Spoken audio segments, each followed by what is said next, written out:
Session for Monday, November 6th. We will begin approximately 10:05 Central with Alabama A&M head coach Connell Maynor, be followed by Coach Eddie Robinson from 10:15, 10:25, Coach Fred McNair. At 10:25, Coach Raymond Woodie. 10:35, Coach Willie Simmons will be at 10:45. Coach Hugh Jackson at 10:45. Coach Alonzo Hampton Coach Hugh Jackson at 10:55 and Coach Alonzo Hampton at 11:05. Coach Kendrick Wade at 11:15. Coach Bubba McDowell at 11:25. Coach Eric Dooley at 11:35. Coach Clarence McKinney at 11:45 and Coach TC Taylor at 11:55, rounding out our list for head coaches availability. Those are all Central Standard Times. Appreciate each of our media participants that join us on the call. We'll be back momentarily. Thank you for your patience.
All right, once again, welcome to our SWAC football head coaches media session for Monday, November 6th. For all of our media participants that are joining us, we ask that if you do have any questions for our head coaches, please utilize the raise your hand feature to get your question in the queue. Please limit your questions to one initial question, potentially a follow-up question.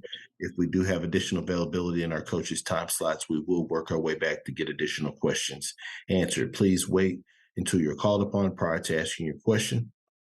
And with that being said, happy to be joined by Coach Maynor with Alabama A&M. Coach Maynor, first and foremost, as always, thank you so much for your time. If you could, Coach, please start us out just with an opening statement recapping this past week's action versus Florida A&M. Yeah, we had Florida A&M this weekend. come in. We did senior day this weekend because our last game was on a Thursday night, and we don't want to have those parents have to drive in the middle of the week, miss days of work and things of that nature. So it's last Saturday, so we use this as our senior night or day, even though it wasn't the last home game. But we knew Coach Simmons and the Rattlers was going to come in, had a great football team, and they showed it early. They jumped right on us, man. 17 zip before the band could get in their seats all the way. It was 17 zip. They got us with a long pass with Bill Parrish. Then a block kick, but defense really played well against that. We held them to a field goal, so it was only 10 zip. Uh, and then we got another block and scoop for a touchdown, maybe 17 to zip. And then we kind of got it together and uh, went on 21 unanswered, and we took the lead. So we got a ball game. It's 21 to 17. And, right before the half, a big play in the game, about third down and 15. Musa throws to the tight end down the middle, and he was covered like a blanket. And he just made a catch, man. He just won it. He went right over our guy back and just took the ball. Then made two guys miss and ran it down to like the 9-yard line, and found a way to punch it in and take the lead before half and take the momentum back, make it 24 to 21. We get the ball first. We come out, make a play. We got the ball over midfield, and receiver get tackled, and they strip the ball out. And that was a huge play. Took our momentum away. Because we felt pretty good at halftime. And so that was a big turnover. And key to third quarter was we had the ball three times. We turned it over twice, a fumble and an interception, and they scored twice and made it 42 to 21. So pushed the score back out, and we came down and scored early in the fourth, made it 42-28. Had another chance to score in the middle of the fourth quarter. We got the ball down first and goal on the two, and Fam made a goal line stand. So we weren't able to get it in to cut it to a one possession game with like 6-7 minutes left in the football game, and so they wound up beating us. It was a tough out game. They hats off to Willie as well, coach. Once we took the lead back, they never wavered. They just came right back down and scored and played like champions. So it's a good football game. Unfortunately for us, we came out on losing. Appreciate those opening comments, Coach. We'll now open the floor for questions for Coach Maynor. Once again, if you do have a question, please utilize the raise your hand feature here on Zoom to get your question in the queue for Coach. Floor is now open for questions.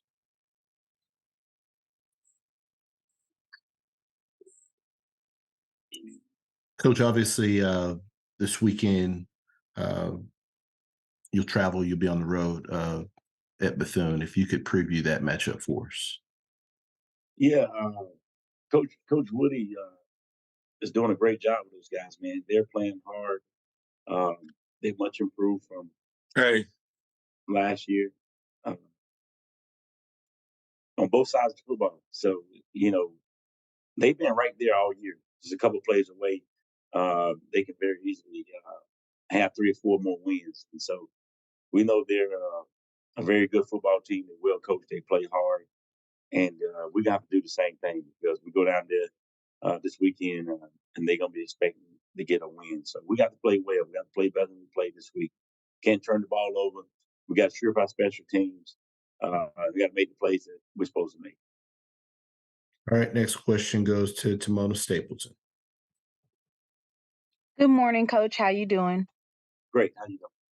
I'm good. I have a fan question for you. It says a 2-quarterback system is that something that the Alabama A&M fans should expect next year, given that QB1 and 2 both have eligibility left? So do you plan on utilizing Casey and Langford and switching them out? No, I don't plan on it. I've never really been a 2-quarterback system guy, and I don't plan on doing it next year. I just want one quarterback. I really want one quarterback to can come in and play and take over and just lead our team to where we need to be or trying to get to. And Langford got hurt early in the game. He hurt his throwing hand, which was already hurt during the week. and he wasn't 100%. So that's why we made the switch and went with Quincy last week. So it's just kind of, you know, one of them will play a couple games and something happened, and the other one have to play. So hasn't been by design that we've been playing both.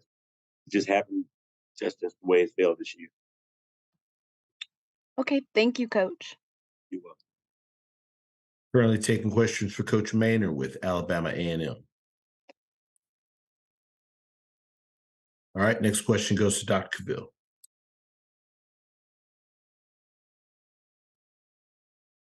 You on mute, Doc? Did my whole interview and asked the question, introduction, and it was all silent. Kenyatta Cavill, Dr. Cavill's inside the HBC Sports Lab. How you doing this morning, Coach Maynor? Doing good considering. Well, you still have a chance to have a winning season to close things out on a positive note in terms of that, which I think is always important as you're building momentum and moving forward. But before we get to your next matchup, will you give me some insight in terms from a coaching perspective? What makes the Rattlers that you just played this past week and, such a tough team to play against to try to get a victory as they've stacked it up, locked up the East, as you know, and will host the championship game? Well, number one, they got a quarterback, and anytime you got a quarterback, you got a chance. And then they got a great defense. It's tough to run the ball on them. It's tough to throw the ball on them. They get pressure. They cover well. And they got great receivers. They got 2 or 3 running backs. They got a big old line. They just really, really, Coach Simmons has done a tremendous job, him and his coaching staff, of assembling a great football team, offensive, defensive, special teams. They really don't have a lot of weaknesses. And so you really have to be on top of your game when you play those guys. You can't make a lot of mistakes. And you got to play well in all 3 phases. If you do that, you have a chance. But they're going to keep the pressure on you. If you mess up and open up that door, they're going to step right through it. Moving forward, as you talked about, Bethune-Cookman played really well all year long, but they were able to put enough together to get a big victory for them in terms of this past weekend on Thursday night. What do you see in terms of what they're trying to do offensively that you believe your defense can be successful to stop them such that you can get the victory? Well, we got to stop the run. We got to stop the run. They play 2 quarterbacks, and so we got to be prepared for both. They don't do a whole lot different when they play those guys, but one is just a lot more athletic and mobile than the other. So we got to stop the run, try to make it one-dimensional as always, and we got a chance that we can do that. And keep them away from explosive plays. And we want to make people drive the length of the football field. When we're able to do that, we'll be able to be okay defense. Certainly. Thank you, Coach. Good luck this weekend. Thank you. Currently taking questions for Coach Maynor with Alabama A&M. Final questions for Coach. Coach, as always, we appreciate your time. Look forward to speaking to you again next week. Thank you. Thanks for having me. Yes, sir. Thank you. All right, we are a few minutes ahead of schedule for Alabama State's availability. We'll be back momentarily.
All right. Once again, for our media participants that are here on the call, if you do have any questions for our coaches, please utilize the raise your hand feature to get your question in the queue. Please limit your questions to one initial question, potentially a follow-up question. If we've got additional time allotted in our coach availability, we will work our way back to get additional questions answered. With that being said, happy to be joined by Coach Robinson with Alabama State. Coach, first and foremost, as always, thank you so much for taking some time out of your schedule. If you could please start us out with an opening statement recapping your team's most recent outing versus Grambling State.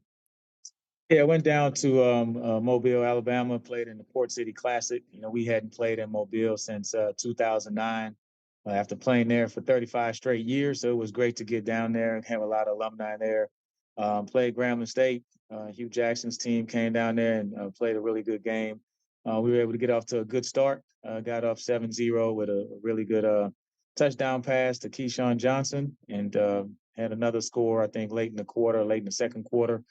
They had a good drive going down the end of the second quarter, and we was able to stop them. That definitely tightened the game up. Defense came up and made a play.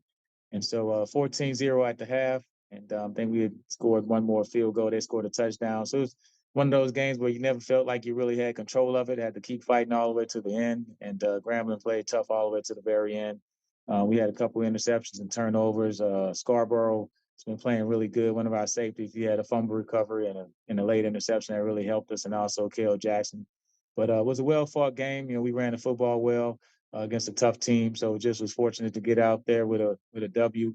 Felt like if they'd have scored once before we did, it'd been a tough game. We'd have cut it to a one-score game, and it would have been a really tough one. And so we just had to finish strong, and the guys played hard. And now next week we go to Mississippi Valley. So looking forward to trying to get another W. Appreciate those opening comments. Coach Floor is now up for questions for Coach Robinson with Alabama State. If you do have a question, please utilize the raise your hand feature to get your question in the queue. Currently taking questions for Coach Robinson.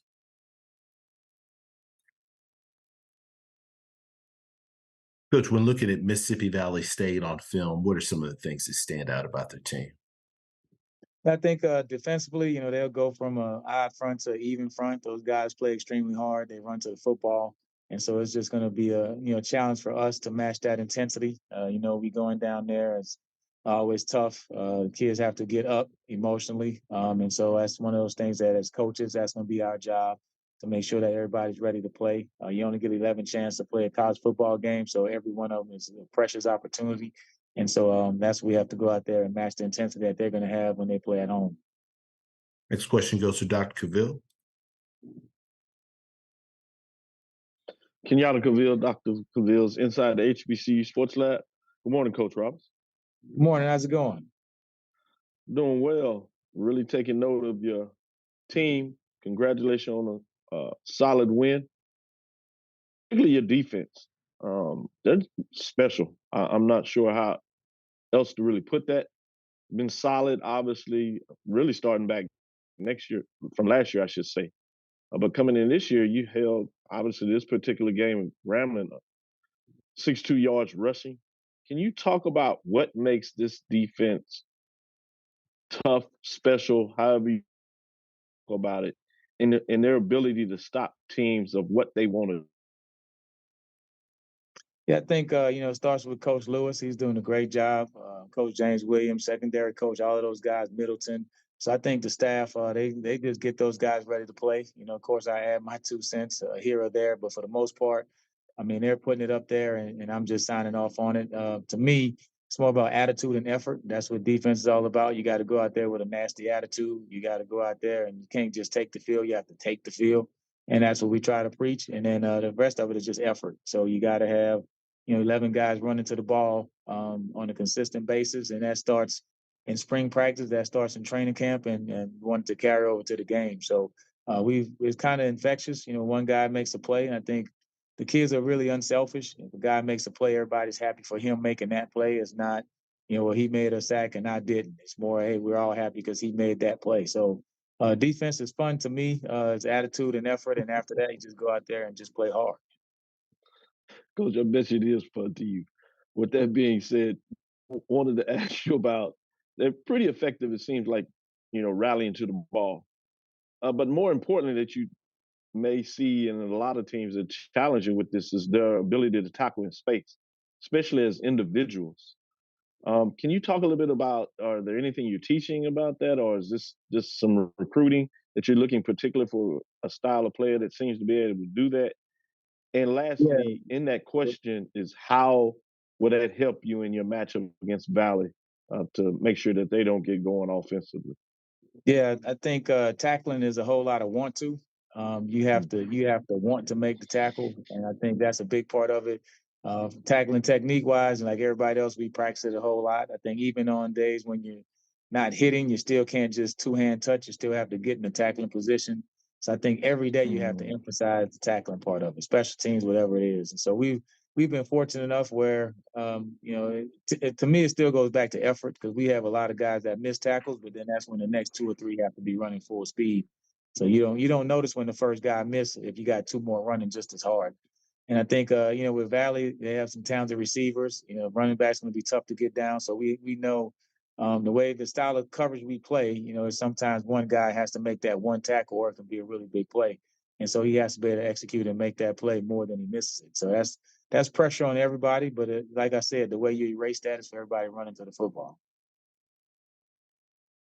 Good stuff. Thank you, Coach. I appreciate you. Good luck this weekend. Absolutely. Thank you. Next question goes to Kendrick Marshall. Yeah, Coach. You're at near the end of your second full season. You guys on a 4-game winning streak, riding pretty high.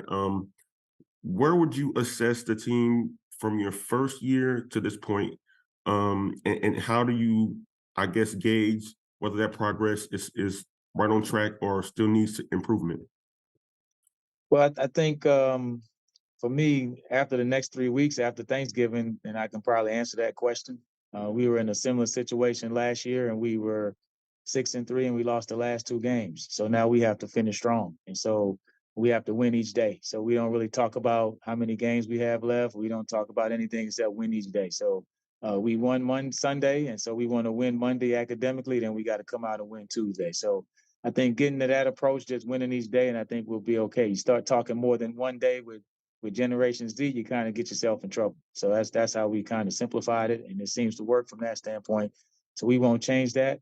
I think to answer your question, overall as a program, I think we're moving in the right direction. But we still have a long way to go to be a good, consistent team that can, win ball games on a consistent basis. And what are some of the areas you guys are going to look at to determine what do you need to do in order to be more consistent?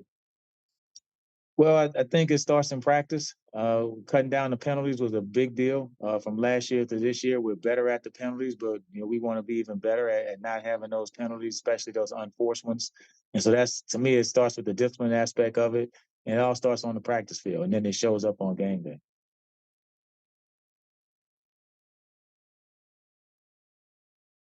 All right, last question goes to Doc Holliday. How you doing, Coach? This is Doc Holliday, HBC Overdrive. How you doing this morning? Oh, well, good morning. How's it going? I'm doing good. So you're for this season, you're at 5-3. During your winning streak, what have you told your guys? How have you motivated your guys during this current winning streak right now? Well, I mean, we just had to take a step back, and like I said earlier, we just had to focus on winning each day. I think we were talking too much about the big picture and less about we need to have a good practice on Tuesday morning. And I think then you have to go watch film on Tuesday. Then you have to go to class. Then you have to go to weights. And so we just got back to that part of it and kept it simple and didn't put too much to the kids, probably simplified what we were doing a little bit and just let the kids go out there and play and have fun. It's still football. It's all about blocking and tackling. There's no secret sauce to it. If you block and tackle well, you probably have a good chance to win. All right, thank you, Coach. Appreciate it. All right, we got time for one more question. Ms. Stapleton, did you want to get one more question in? Yes. How you doing, Coach? Good morning. How are you? I'm good, thank you. This is She Loves the podcast, Timona Stapleton. I wanted to quickly ask you about preparing for Valley. Valley is known for playing really well at home. They play hard, and sometimes their field is referred to as the 12th man.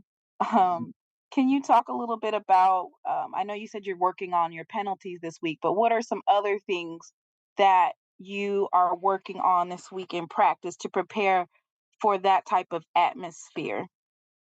Well, I think for us is, the thing we come up with is just methodical execution. So we want to execute just and be a very methodical approach, and that's win each play. And you got to do that in practice. So we overemphasize and we're very critical when a guy makes a simple mistake in practice because that's going to carry over to the game. And I think as far as going in the Valley, to me, the score is already 14-0. We're already losing. So if you don't go up there with that type of mentality, then you're not going to have a successful game. So we know that we have to get off the bus ready to play with a sense of urgency.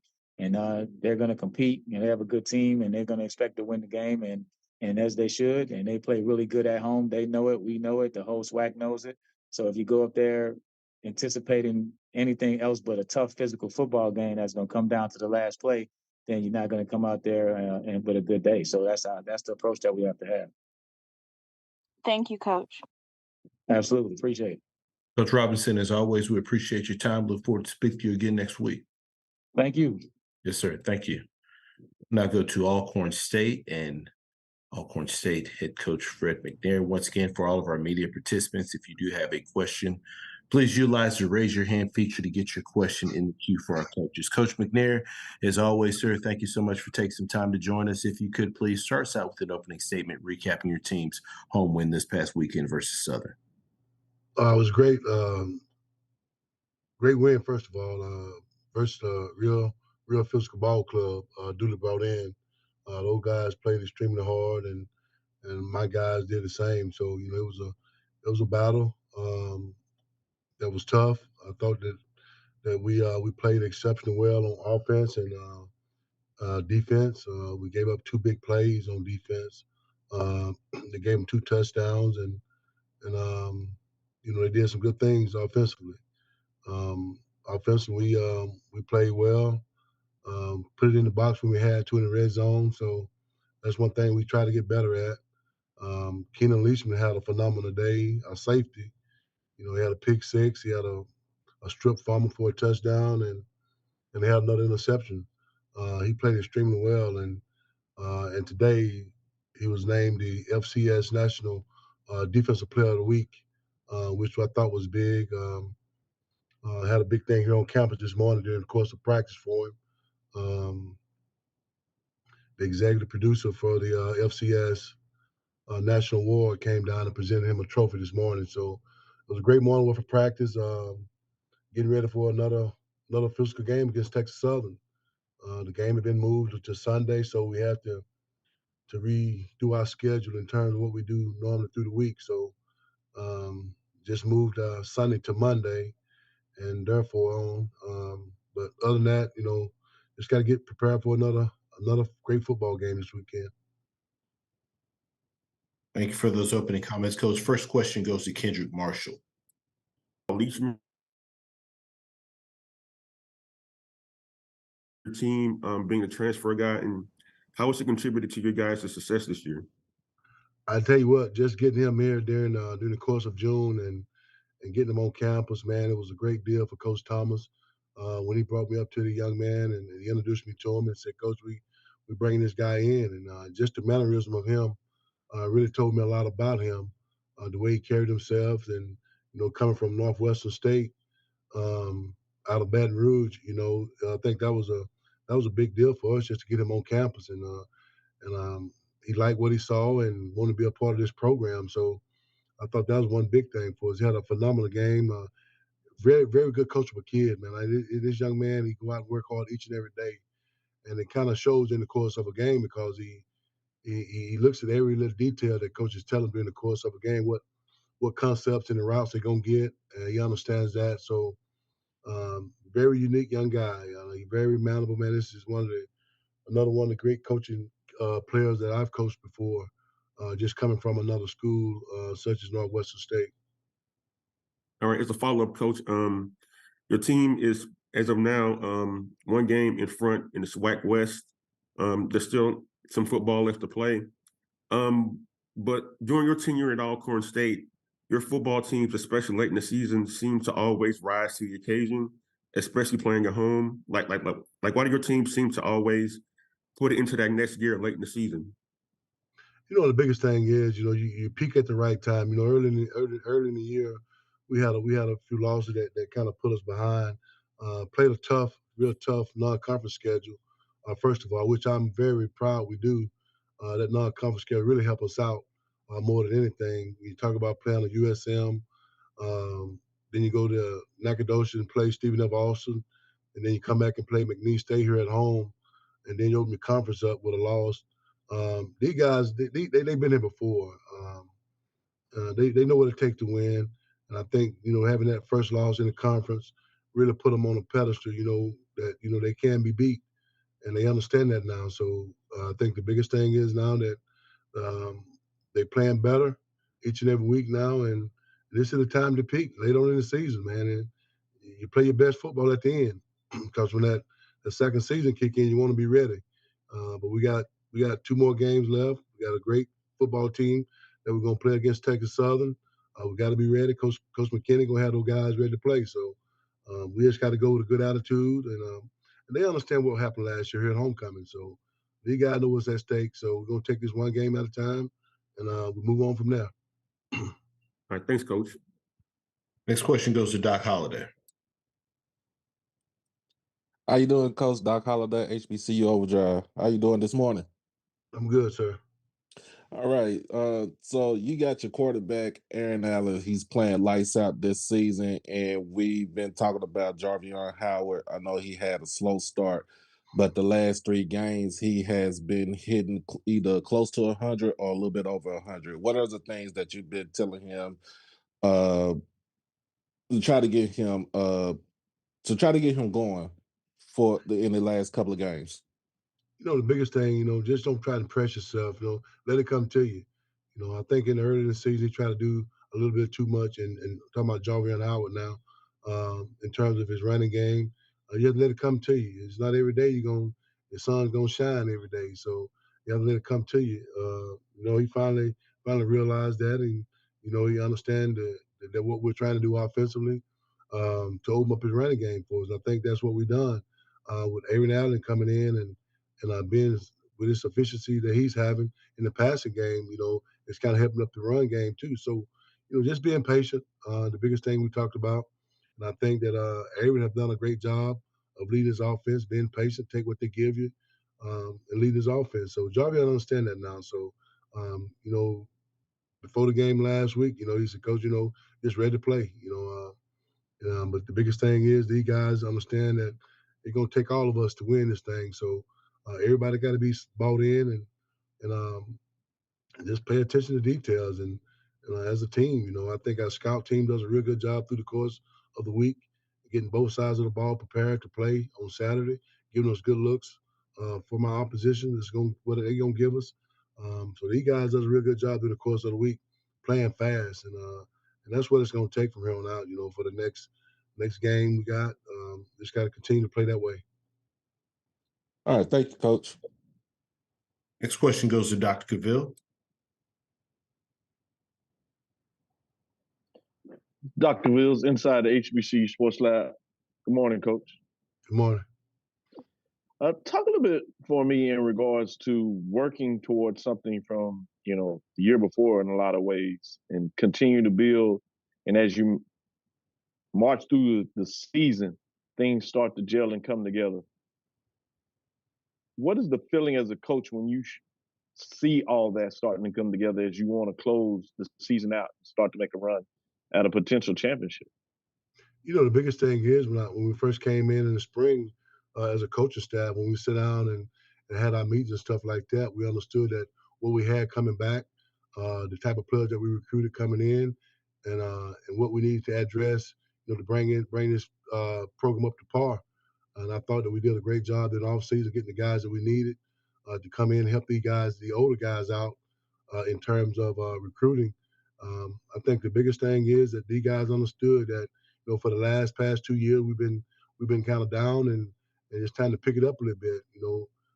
We talked about where we want to be at the end from the beginning, from the start to the end. So we're getting to the end of it now, and And I think the guys understand, it's going to take a lot of effort in terms of what we got to do to get to where we need to go. Our ultimate goal is, and so they understand that now. So we talk about it all the time as coaches, making sure they understand. It's one game at a time, from here on out. This week is another playoff game for us against Texas Southern, so we got to win. These guys understand that. They had a great practice this morning. The guys felt pretty good about themselves, so we just got to continue to keep our thumbs on them and make sure they're doing the right thing to make this thing work. Certainly, that's my follow-up question about the next matchup. You got it done in a game that was for first place in the Western Division. Now you have another Western Division foe, Texas Southern. And obviously they're just 1-5 in the division, but I'm sure that from game tape and following things week to week to some degree, you've seen their ability to play in a lot of these games. They just hadn't turned into wins. As you see them, what do you see them doing pretty effectively that you want to find a way to slow them down or stop them from a defensive perspective? These guys playing very, very hard. Coach McKinney got those guys playing very hard. That's one thing I like about him. No matter what the situation is, those guys gonna continue to play very hard each and every week. Every game they've been in close ball games. Each one they played. So that's just to say how much that the coaching staff been doing to keep those guys up. On the positive side, because they easily, being 1-5 in the conference, you can say, let's wrap it up. But he keeping them guys up. Making them play hard. This past week, they played Jackson State real close. I watched film up until 10 o'clock last night, trying to figure out, Wow. what's happening. And then I'm up at 4 o'clock this morning doing the same thing. So, we got to grind here, man. We got to figure out what they're going to try to do to us offense and defensively. And special teams, it plays a big part in it. But we got to figure these guys out and making sure we got our I's dotted and T's crossed. They got a good running game. They got a great running game. The quarterback is very efficient in doing the things he can do. Got a real tough front seven that's going to bring it every time you snap the ball. So we got our work cut out for us against a real tough physical ball club. Thank you, Coach. Great points. I appreciate that. Good luck this week. Thank you. Coach McNair, as always, we appreciate your time. Look forward to seeing you again next week. All right. Thank you, guys. Yes, sir. Thank you. And now we'll go to Bethune-Cookman, Coach Woodie. Once again, if you do have any questions, please utilize the raise your hand feature to get your question in the queue for Coach. Please limit your questions to one initial question, potentially a follow-up. If we've got additional time, we'll work our way back to get additional questions answered. Coach, first and foremost, thank you so much. Take some time to join us. Coach, if you would please start us out with an opening statement, recapping your team's most recent outing versus Mississippi Valley State. Well, glad to be here again. Obviously, we started out with scoring drives first quarter with Team Boyd had a 41-yard touchdown pass from freshman Marcus Shaw. Second quarter, we went to Tink again. He had an 8-yard pass touchdown from our quarterback Talib Bethea, and then followed up with a field goal from Cade Hatcher, and that was pretty much it. And then third quarter, we ended up scoring, following up an interception by Darnell Dees, our safety. He picked the ball off and went 49-yard return and got tackled inside the 10, and we ended up kicking another field goal, and that ended up wrapping up the score, which ended 20-7. So we found a way to finish the ball game this past weekend. But I tell you, MSU, they played us hard, and it went down, to the very end. Glad we found a way to finish the football game. Appreciate those comments, Coach. First question goes to Dr. Cavill. Kenyatta Cavill, Dr. Cavill, inside the HBCU Sports Lab. Good morning, Coach Woodie. Good morning. Congratulations on the win this past weekend. Really, thank you. Thursday. I want to talk a little bit about Tink Boyd. Had just 4 catches, but 76 yards, and more importantly, he was able to get in the end zone twice. One of them for 41 yards. What gives us a little insight in terms of Mr. Boyd? Well, he's one of those guys. He's just a come to work, go to work type of guy.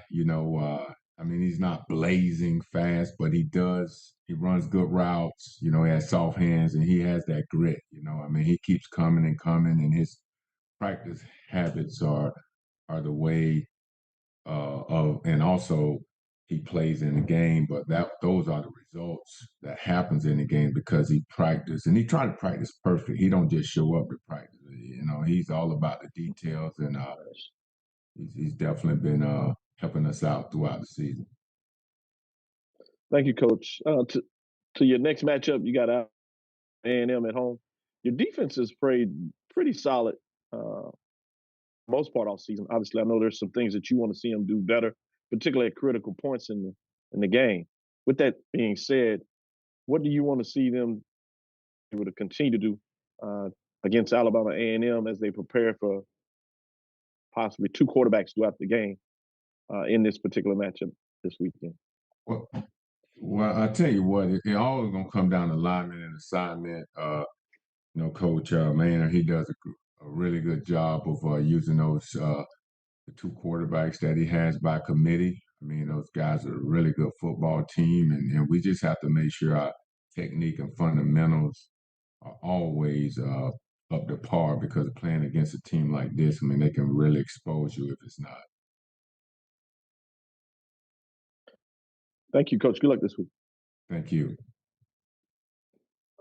Currently taking questions for Coach Woodie with Bethune-Cookman.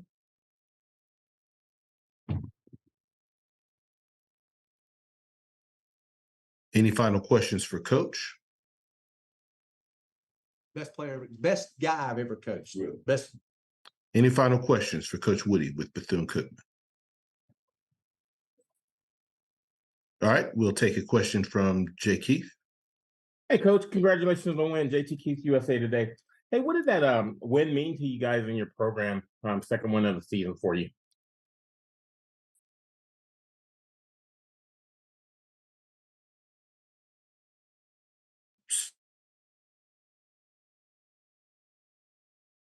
That answer for us. Yes, you hear me now? Yes, sir. Yes, it definitely was a really good win for the program where we're trying to go. Obviously want to be known as a well-disciplined football team, but also being able to win games as well. Just to see the guys, fight week in and week out, and then obviously find a way to close the game. I mean, that's showing maturity of our football team. So, obviously it's hard to win games, any game, but for them to come together and fight for each other, I thought it was big. Coach, can you talk about your defensive backs and number 9 who got called for the targeting but was not targeted?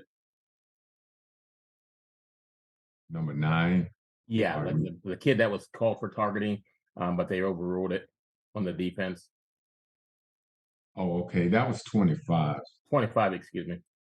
Yes, that was our middle linebacker. I mean, obviously, when you saw the replay, it was with his shoulder, not with his head. And, just looking at film, that's why you look at film. That's why you evaluate film, and to be able to look at it and send it in and get some more opinions, from the SWAC. I mean, obviously they do diligence, and it came out the way that we saw it. So that was good. And then again, it goes back to, techniques and fundamentals, and it was good to see that it got reviewed and got overturned.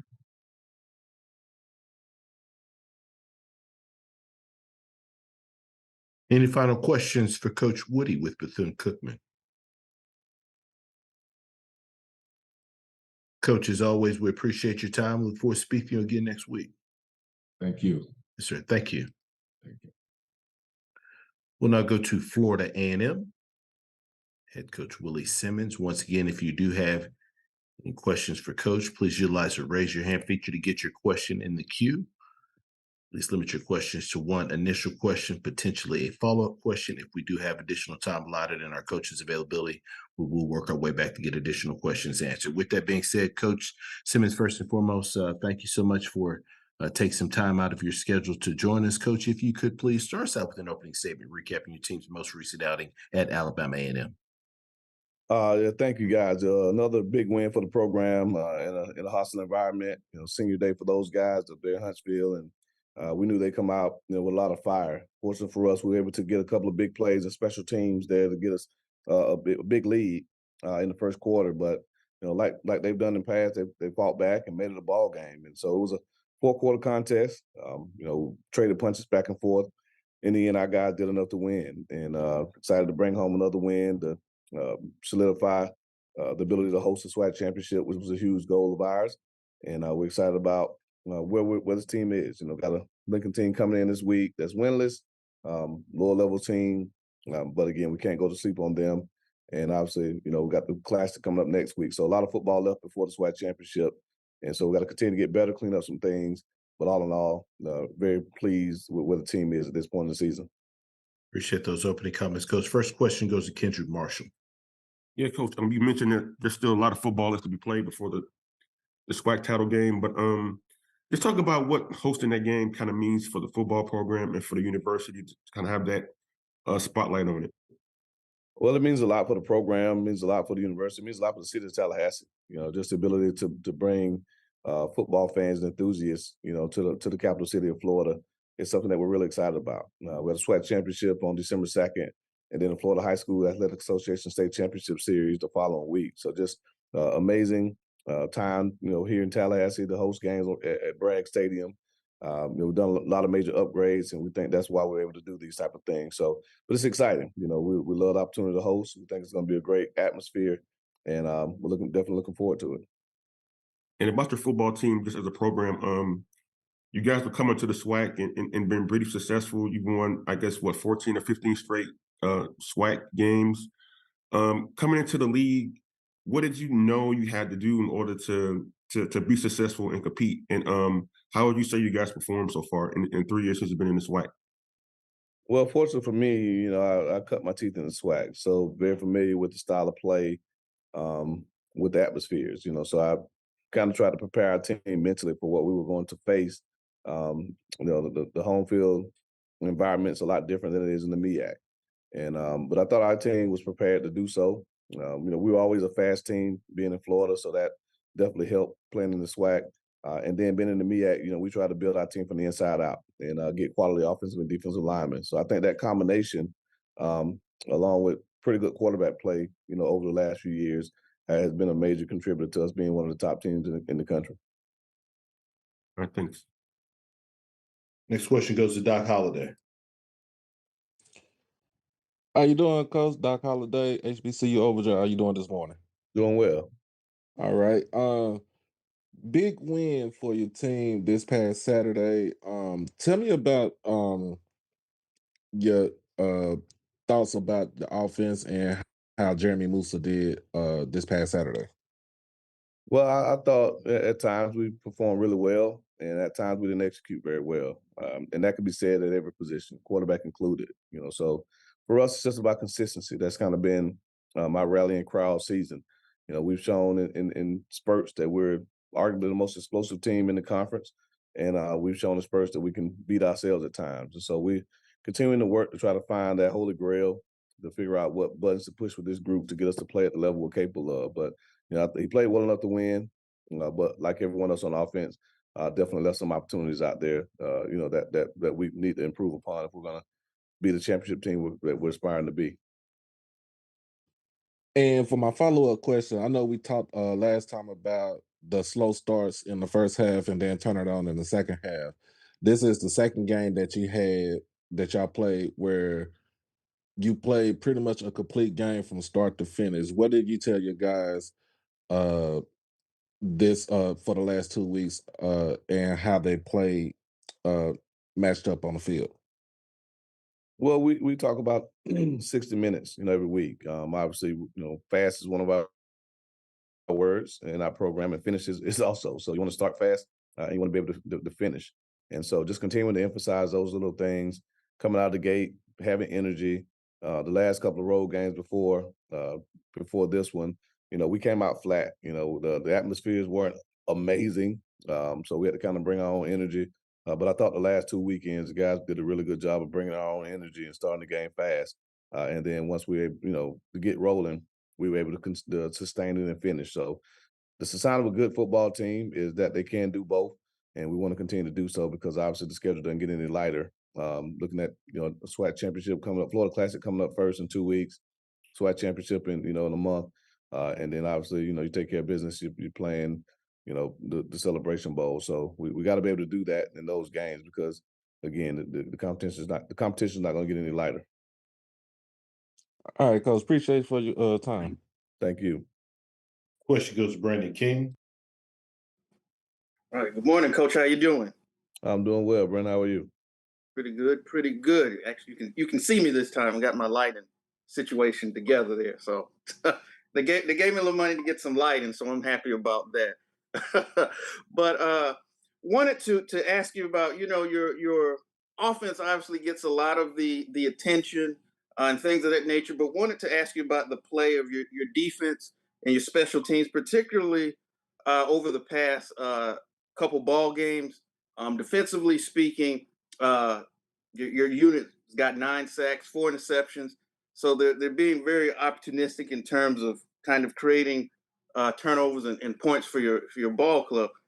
So what can you say about the level of play of those particular units over the past couple of ball games? Well, defensively, we played at a high level all year. We're top 10 statistically, nationally in a lot of categories. We're leading the nation in tackles for loss, top 10 in sacks, third down conversion percentage, rush defense. All those key metrics, red zone defense. And so those guys have played at a high level all season. Special teams, we really challenged the guys to be elite. We've had moments where we've been really good. We've had moments where we've had some letdowns. So the consistency is what we've been looking for. And I think we got that last week. Obviously, 2 blocks. The first, two opportunities was huge for us. One gave us a short field, and one led to a touchdown. So again, when you can have those type of game-changing plays from your special teams, it really, really goes a long way. They had a couple of fakes there, and we stopped. And those don't get talked about like blocks, but they're turnovers as well. So just the ability to create turnovers, to create short field positions for the offense, I think was critical in our game on Saturday. And then again, offensively, just being able to get out to the quarterback, being able to live in the backfield makes it very difficult for them to sustain drives when you're going from 1st and 10 to 2nd and 12, 2nd and 13. So again, it starts up front with our D-line play, and those guys have played at a really high level. But like I said, we got to continue to do so because the competition coming up will call for that. And so hopefully those guys, don't get complacent and that we continue to aspire for greatness on that side of the ball. Right. Well, thank you, Coach, and continued luck as the season moves forward. Thank you. All right. We'll take questions from Dr. Cavill. Kenyatta Cavill, Dr. Cavill's inside the HBCU Sports Lab. Good morning, Coach Simmons. Good morning, Doc. Man, I see you very focused there. I wanted to ask you, I wanted to continue on the defensive frame, but I wanted to be a little more focused in terms of this particular matchup. Defense was able to hold Alabama A&M to a total of 58 yards. Don Eaglin to 61 yards.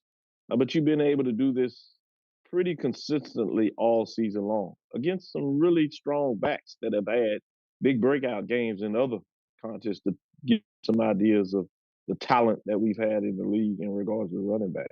What particularly makes this team that effective against the run? Well, once it's our commitment to it. Every week my pregame message to the team really doesn't change.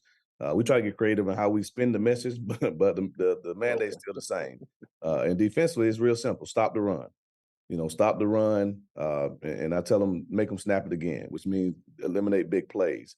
And so to stop the run, it obviously starts with D-line play. Defensive line being disruptive. Getting penetration, and then it means our linebackers and safeties.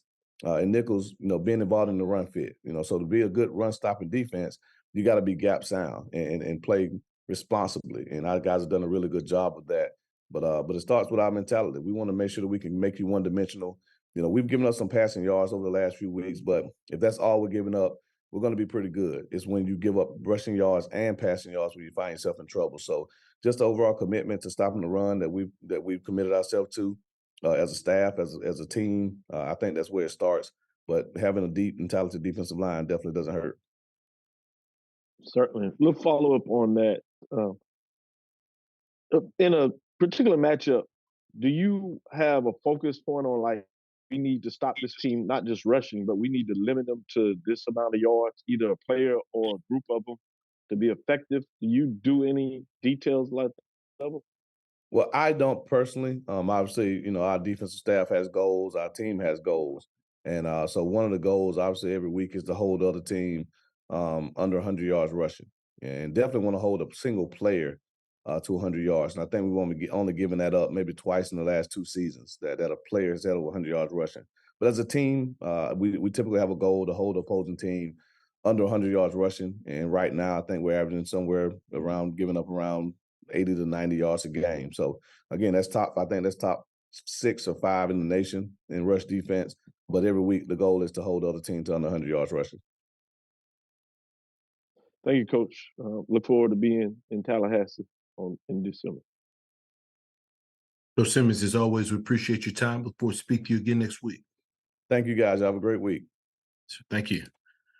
Next up, we go to Grambling State and Coach Jackson. Once again, if you do have questions for our coaches, please utilize the raise your hand feature to get your question in the queue. Please limit your questions to one initial question, potentially a follow-up. If we've got additional time allotted, we'll work our way back to get additional questions answered. With that being said, so happy to be joined by Coach Jackson. Coach Jackson, first and foremost, thank you so much, sir, for taking some time out of your schedule to join us. If you could, please start us off with an opening statement recapping your team's most recent outing versus Alabama State. We were very disappointed in the loss to Alabama State. We didn't play as well as we could. We're going to regroup and get ready for UAPB. Appreciate those opening comments, Coach. First question goes to Dr. Cavill. Kenyatta Cavill, Dr. Cavill's inside the HBCU Sports Lab. Good morning, Coach Jackson. Good morning. You talked about not being as effective, disappointing in that matchup. I wanted to ask you from that perspective, Alabama State's Hornets, their defense, what makes them defense,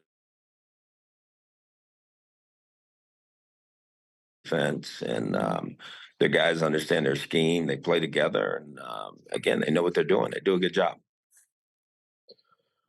You have the Friday game. It's not a Thursday. Is that any more unique from that perspective as you go to Pine Bluff? And what do you want to do against them as you're moving your team forward to getting back on the winning track? No, absolutely. That's different because that's one more day you don't get to prepare. So we got to so we got to get a day ahead, as you know.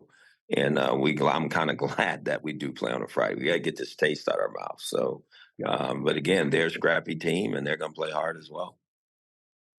No doubt. Thanks, Coach Jack. Look forward to the matchup. Sure. Currently taking questions for Coach Jackson with Grambling State. If you do have a question, please utilize the raise your hand feature to get your question in the queue for Coach. Floor is currently open for questions.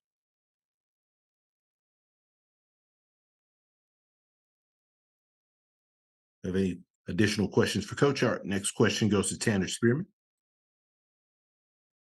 Good morning, Coach. Tanner Spearman with the Pine Bluff Commercial. I just wanted to ask you, first, you're going on to play a UAPB first-year head coach in Alonzo Hampton. What's kind of been your first impressions of what he's been able to do as a first-year head coach? No, I think he's done a good job. He's got those guys competing extremely hard. I think their schemes are fantastic. I mean, like, they know what they're doing as well. And I think he got that program headed in the right direction. Thank you, Coach. Do we have any additional questions for Coach? Coach Jackson, as always, all right. I'm sorry, Coach, we do have one more question. The question goes to Kendrick Marshall. Yeah, Coach, you talked about how disappointing it was to lose on Saturday. I know the regular season is over, but it's going to be an uphill battle for you guys to try to get back in the SWAC West race. Despite the fact you guys have won more games this year than last year, it seems like you're kind of not satisfied that there's been a little bit of drop-off here late in the season. Could you explain why that is and how can your team be more consistent? Oh, bottom line, we got to play better. Play better, coach better, all of that. So yeah, it is disappointing. We don't want to be the team one game better than a year ago. It really means nothing to us. We're excited to have more wins, but at the same time, we want to be in a race. That's where we expect to be, and we're not doing that. So we got some work to do, and we get it. But we're not going to be satisfied with just showing in the standings. We want to win the West. A quick follow-up. Do you feel like taking a little bit of a step back from the start you had from the season? Well, obviously, we've been slowed down a little bit. So I think as our defense has gotten better, we're not scoring as many points as we had. So we gotta kick it back up again. So again, it's just that's the ebb and flow of a football season. Guys got to stay locked in, as you know, and we got to go finish every game we play. All right, thanks. Question goes to Mona Stapleton. How you doing this morning, Coach? Good. That's good. This is She Loves the podcast, Timona Stapleton. And my question is, you still have really two important games that are left on your season, and they're both in the West. Mhm. How do you get over the hump in the locker room with your student athletes, letting them know that finishing strong, especially in the West, how important it is. Also, you have the chance to make sure that Southern shut out by beating them. Oh, absolutely. That's all we talk about. We started that process immediately, and we'll do it every day until the season's over. So we understand UAPB is on our side, and so is Southern. So we got two really big games coming up, and we want to do everything we can to win both of them. Thank you, Coach. Thank you. We're taking questions for Coach Jackson with Grambling State. Final questions for Coach. All right, next question goes to Jay Keith. Coach JT Keith, USA Today. Can you tell me how much of I know this is depth factor is how much is that the attrition taking a toll on your season and your players this year from not having enough depth, maybe? No, I think our depth's fine. I don't think that's the issue at all. So I don't think we have a depth problem. I think we have an execution problem, and so we need to understand play in and play out. You got to execute and be at your best when it's game day. So I don't think our problem's player led as far as depth is concerned. I think we just got to go do the job that we need to do and play as hard as well as we can. And Coach, where do you think you guys are at compared to last year, your first year, and to your second year at this time of the season? Oh, we're better for sure. There's no question about that. I think the numbers say that. But the numbers don't always tell the truth, right? But I think we're better, but I expect us to be a little bit better than where we are right now. So we got some work to do. We get it, and we'll get that done. But we want to be better than where we are right now. And Coach, one last thing for me: did you realize it was going to take as long as it has for you to turn this around when you first took the job?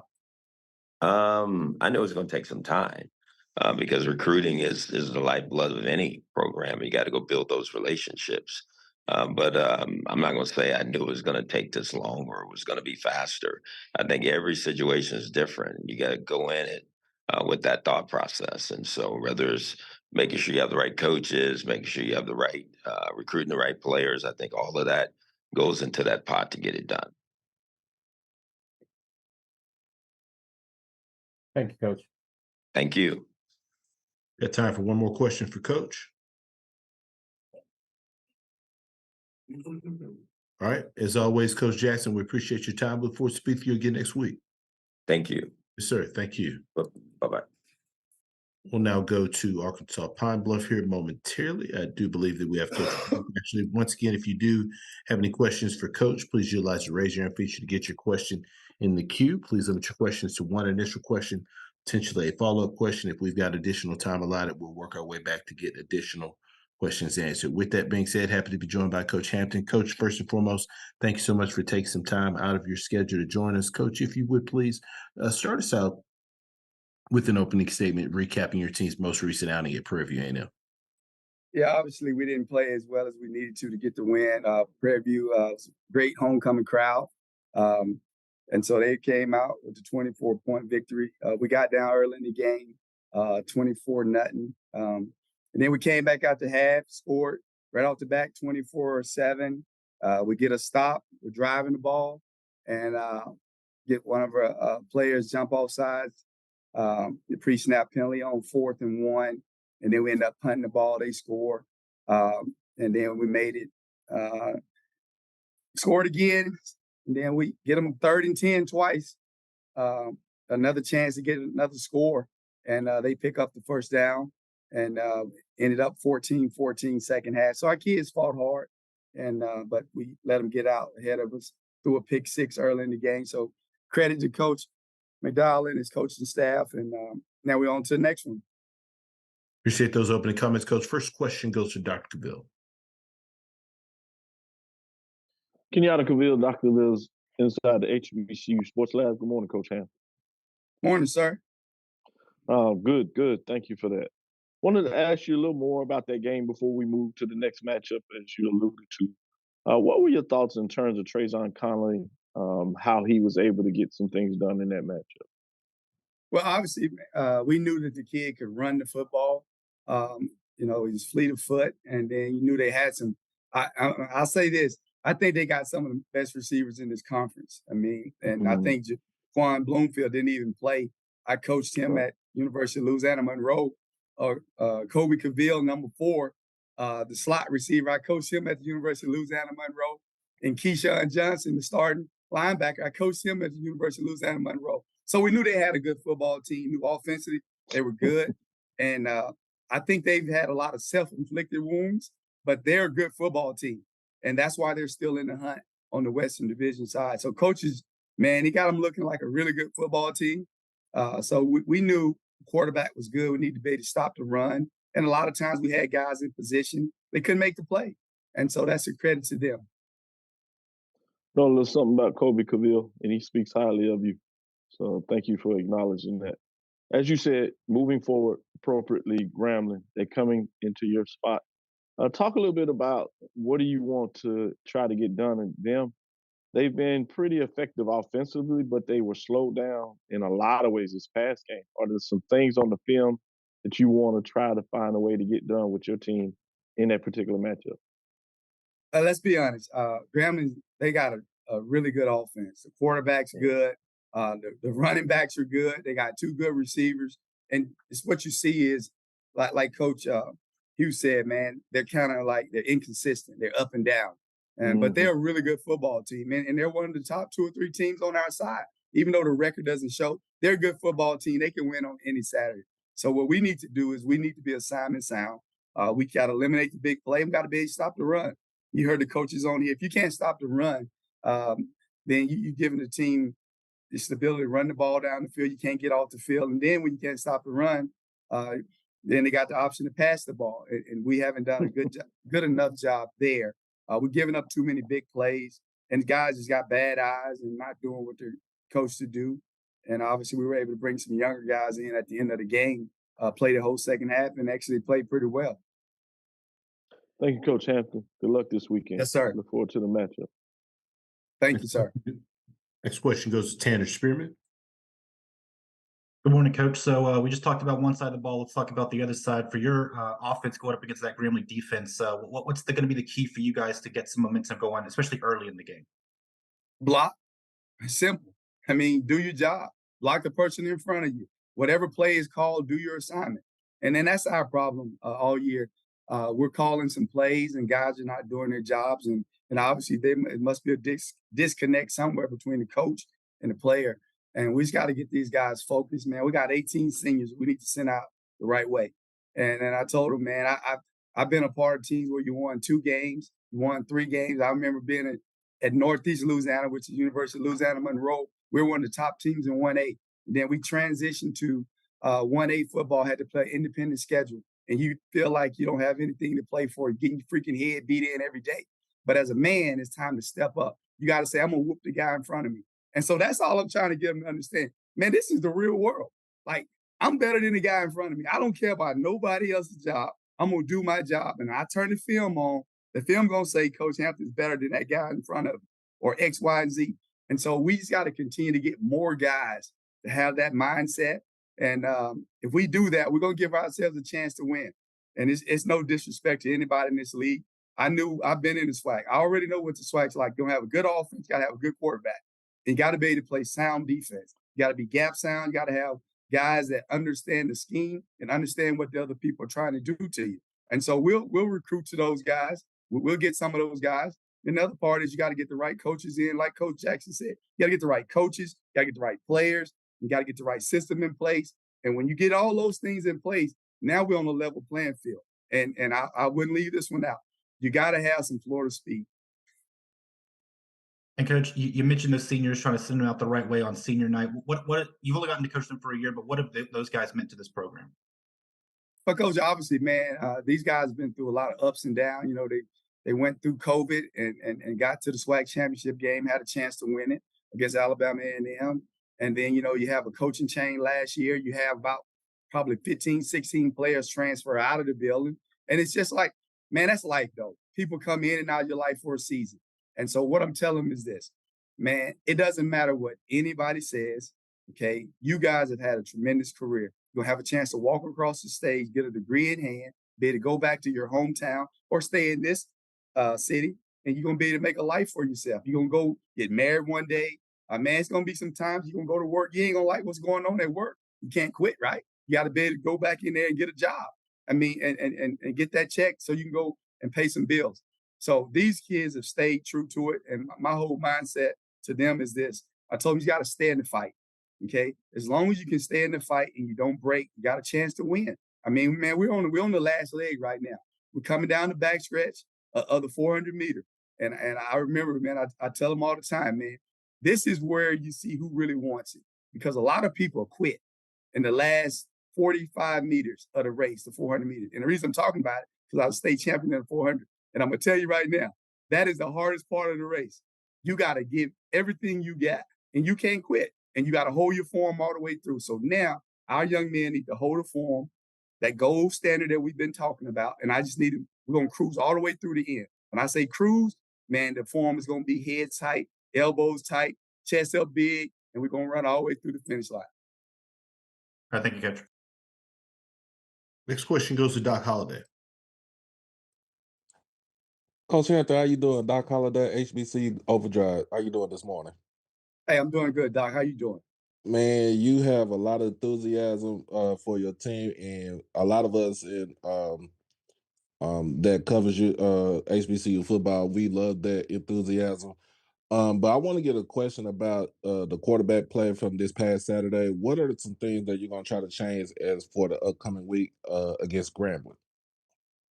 Well, I mean, we're not going to change anything, and let's be honest, man. We started 3 quarterbacks this year. McKinney started against Tulsa, had a really good game. They knocked him out in the 3rd quarter.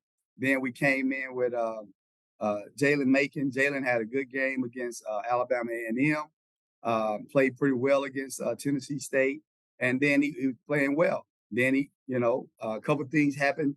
He didn't watch as much film as needed to. He wasn't as mature as he needed to be.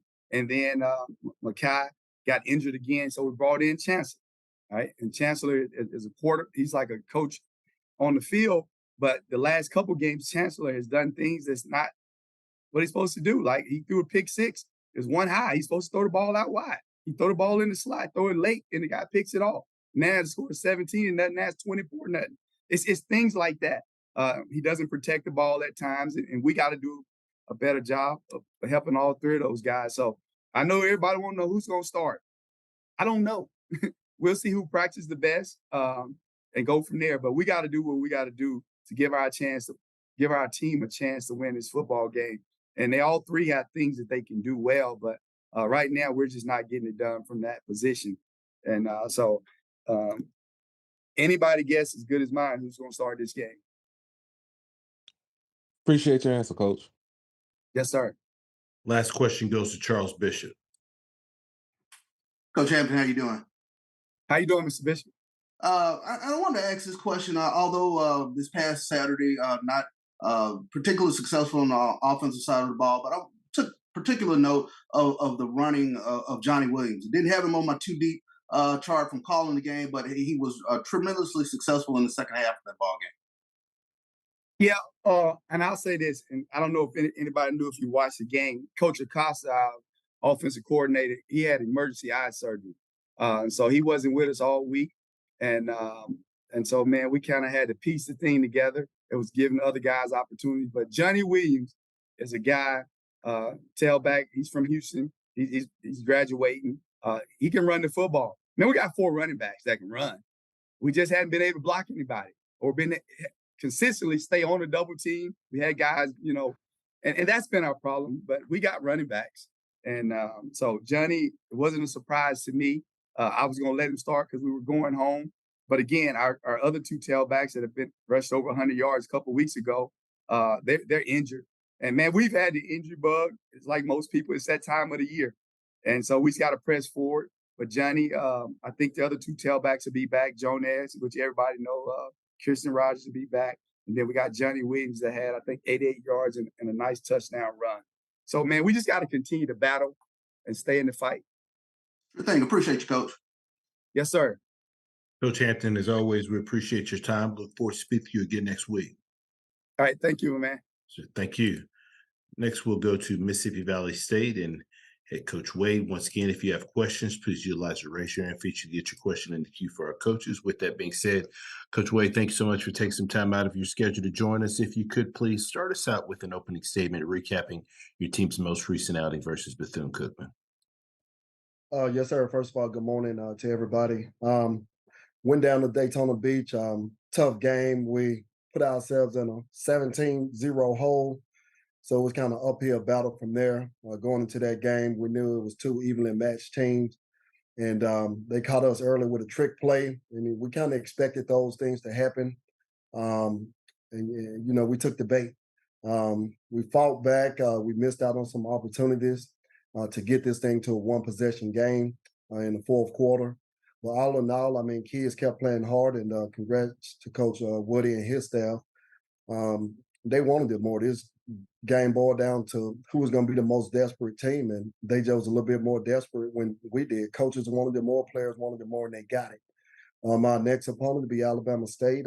They're rolling in on a 4-game win streak, one of the hottest teams in the SWAC. So we're looking forward to that matchup. Appreciate those opening comments, Coach. First question goes to Dr. Cavill. Kenyatta Cavill, Dr. Cavill's inside the HBCU Sports Lab. Good morning, Coach Wade. Dr. Cavill, good morning. Good, appreciate you. Watched that game on Thursday, and you were able to do some things pretty effectively, particularly in the passing game. As you know, 296 yards. But as you got down the field and got into the red zone, you had obviously had to miss field goal. Talk a little bit about the challenge of being able to rise to the occasion in terms of offensively being able to get some things done, but not being able to seal it with some points, particularly in a lot of cases being able to get in the end zone. Yeah, man. As I think about it, one drive in particular in the fourth quarter, just miscommunication. It was on coaches. It wasn't the players. We wasn't able to get the right play called in for the guys to go out there and be successful. So part of it is just I take that one. I take that one wholeheartedly because the guys did what we asked them to do, and like I said, our job is to put them in the best situation, go out and be successful. And I think we failed on that a couple of times. So again, we had some breakdowns with communication as far as our headsets for whatever reason. Some stuff happened, and but that being said, man, we just got to continue to just do our job at a high level. I think sometimes, in a game, we start thinking about the moment opposed to just doing our job consistently. Winning teams just do what they do, and teams, who's struggling and learning how to win, those winning the championship moments, we kind of go outside the framework of what's expected. And, usually it's to our detriment. Follow-up question on that area, and appreciate that frankness. As you building the team and you talk about building that culture, are there things you can do coaching at it in regards to making sure that you go through that process so you get to the point where you just do what you do and do it well versus pushing forward and seeking for some things in terms of creating that culture overall? Doc, you know the answer before you asked it. You got to go through an experience. You have to go through. We can talk and preach it all day, but you have to go through these moments, and you have to be able to point at moments like this and you grow from it. And I think that's the biggest thing. You got to go through it. Like there's no skipping a step when it comes to building a championship, a winning program. And there's no greater teacher than just experience. So we've had a lot of moments where we falter, and we've been able to use those moments. It's going to help us moving forward. Coach, I agree with you. I know, and I try to say it out there, but it seems to come better received when it comes from you, Coach. Yes, sir. Coaches. Thank you. Thank you, Doc. Next No question problem. goes to Doc Holliday. How you doing, Coach Wade? Doc Holliday, HBCU Overdrive. How you doing this morning? I'm good. How you doing? I'm doing good, man. Tell me about your freshman QB, Jaden Sisk. I've had a chance to watch him, being that I am from Dallas and he's from Dallas. I had a chance to watch him when he was in high school at WT White. Tell me some things about him that you saw in the game on Thursday that you saw anything that was good, and what were some of the things he needs to improve on? I mean, first and foremost, he's a really good player. That's why we got him here. He throws the ball around. He can make every throw. He's a very cerebral kid. Coming from Texas, you can, I mean, he know ball, so he understands the structure of a defense, and he know where to go with the ball. And he did a good job of placing the ball where he needs to. The moment is never too big for the kid. I like how he's handled everything. Tajarian Williams, another true freshman who's been in front of him. He never pouted, he never complained. He just sat there and he waited his turn. And when he got that opportunity, he went out there and he played at a high level, threw for almost 200 yards, and he put himself in a position to, battle for this quarterback spot moving forward for this week. Just improvement. I mean, just arm strength will be the biggest thing that we're gonna focus on in the offseason. He throws the ball with great touch, but sometimes you got to be able to put a little zip on it, and that's something we're gonna have to improve this offseason. And my follow-up question, as far as for the defense, what are some things that you're looking to improve on for the game for this coming up week?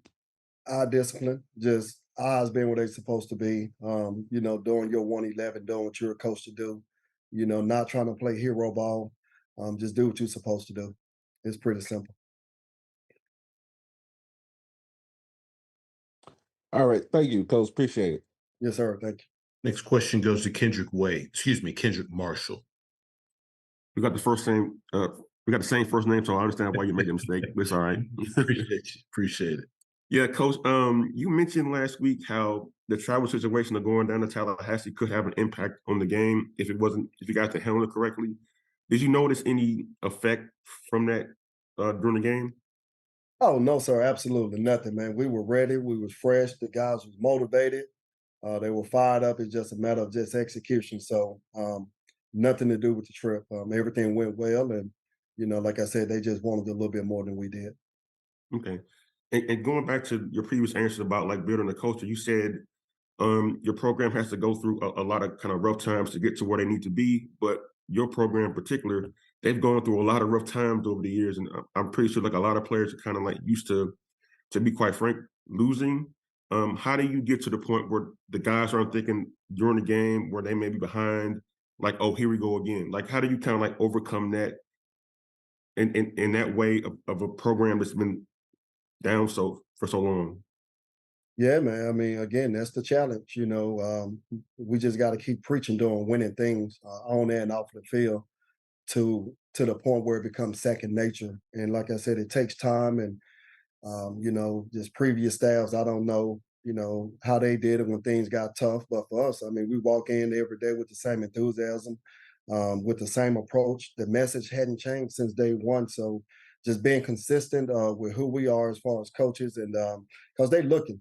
I think, when you take over a program like this, kids are looking. They're looking for that one opportunity where you're not standing on what you said you was going to stand on, and that just gives them the green light to kind of do the same. So for us, it's just kind of staying true to who we are, staying true to form, and just being consistent with who we are as far as the standards, and also keeping everything in perspective. Some things we're dealing with now, it didn't happen overnight. We're dealing with decades of just kind of subpar performances year in and year out. So again, we know that it's going to take a little while to get there, and we're just going to keep doing winning things. And you do winning things eventually. Winning will find a way to get to you. So that's going to be that's our approach for this year and moving forward. All right, thanks, Coach. Yes, sir. Thank you. Coach Wade, as always, we appreciate your time. Look forward to speaking to you again next week. Yes, sir. Thank you, guys. Thank you. Next up, we will go to Prairie View A&M University and Coach McDowell. Once again, if you do have any questions for our coaches, please utilize the raise your hand feature to get your question in the queue. Please limit your questions to one initial question, potentially a follow-up. We'll work our way back if we've got additional time allotted in our coaches slot. With that being said, happy to be joined by Coach McDowell. Coach, first and foremost, thanks so much for taking some time to join us. If you could please start us out with an opening statement recapping your team's most recent outing versus Arkansas Pine Bluff. Yes, sir. Good morning, everybody. Yeah, I thought it was a great atmosphere for college football on HBCU Go TV as well. Again, our biggest challenge was, again, just trying to keep these guys focused on the task at hand. And again, that was playing against Coach Hampton and the team. We know Coach is going to have these guys ready to go. Again, we just, we didn't want these guys to think that just because of their record, that again, that they're not capable of playing football. And he got some guys over there that can play some football. I just want to say, just personally, just hang in there, big dog. You got a good group, and I know you're going to get them going. But again, we left some things out there. I mean, the score what it was, and we left some things out there. We just got to figure out how to get out of our own way. If we do some things to move the ball, then we also do some things that are not so good to push us back. Once we have a momentum going. So again, we got to figure some things out. Because again, we they came out second half, and we did the exact same thing we did a week ago against FAM. Defensively, they drove the ball down and scored. And like Coach Ham said, it was 14-14 that second half, and man, again, I keep reiterating because again, if we ever get to that point, and we, as I told them, it has to happen now. If we're going to get to that point where we stop hurting ourselves, we got to get to that point right now. Because again, we're getting ready to head down south and play against a very good team, two coaches, staff that know each other really, really well. Big things on the line at this point. Appreciate those opening comments, Coach. First question goes to Charles Bishop. Coach, how you doing? Good, see. How you doing, buddy? Hey, I wanted to ask you guys this past weekend really were able to shake out of the offensive malaise that you've been in the past couple of weeks, but you seem to unlock some things deep, especially with regards to Shamar Savage, 8 catches, 136 yards. Yeah, and again, we've been waiting for him to have that type of game. He's capable of doing it. And as I said, as well as, other guys on the team as well. But again, we just got to be able to, again, just get out of our own way, learn what we're supposed to do, be where we're supposed to be, according to what the offense, wants you to be at, or where you need to be at, and what the offense wants you to do. And again, like I said, we gotta again, just, do the things that we are taught to do and that you're taught to do, should I say. And we can be a very explosive team. But it was really good to see him come out of that. I thought, again, as we told him, we left 2 touchdowns out there. I mean, you're a big dude, man. You gotta take ownership of that size and and do a little extra, to get into that end zone. But overall, again, one of them games that, again, waited on him to emerge, and he came out, did what he needed to do and helped us get to a victory. Quick follow-up, and I took notice of it from calling the game this past weekend, but I'm not going to say it was a new wrinkle, but you bring in roughly about 850 pounds of man with this jumbo package, and you were able, if I charted it correctly, you were 3 for 3 with the jumbo package. But just talk about the confidence in knowing that you can scratch out 1 or 2 yards, much like the Philly tush push if you need to.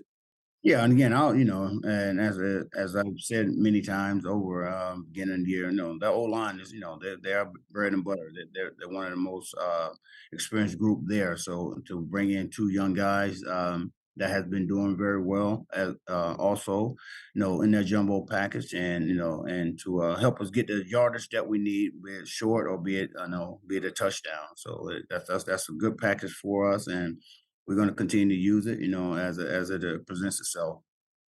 Good thing. Appreciate you, Coach. Thank you, sir. Question goes to Dr. Cavill.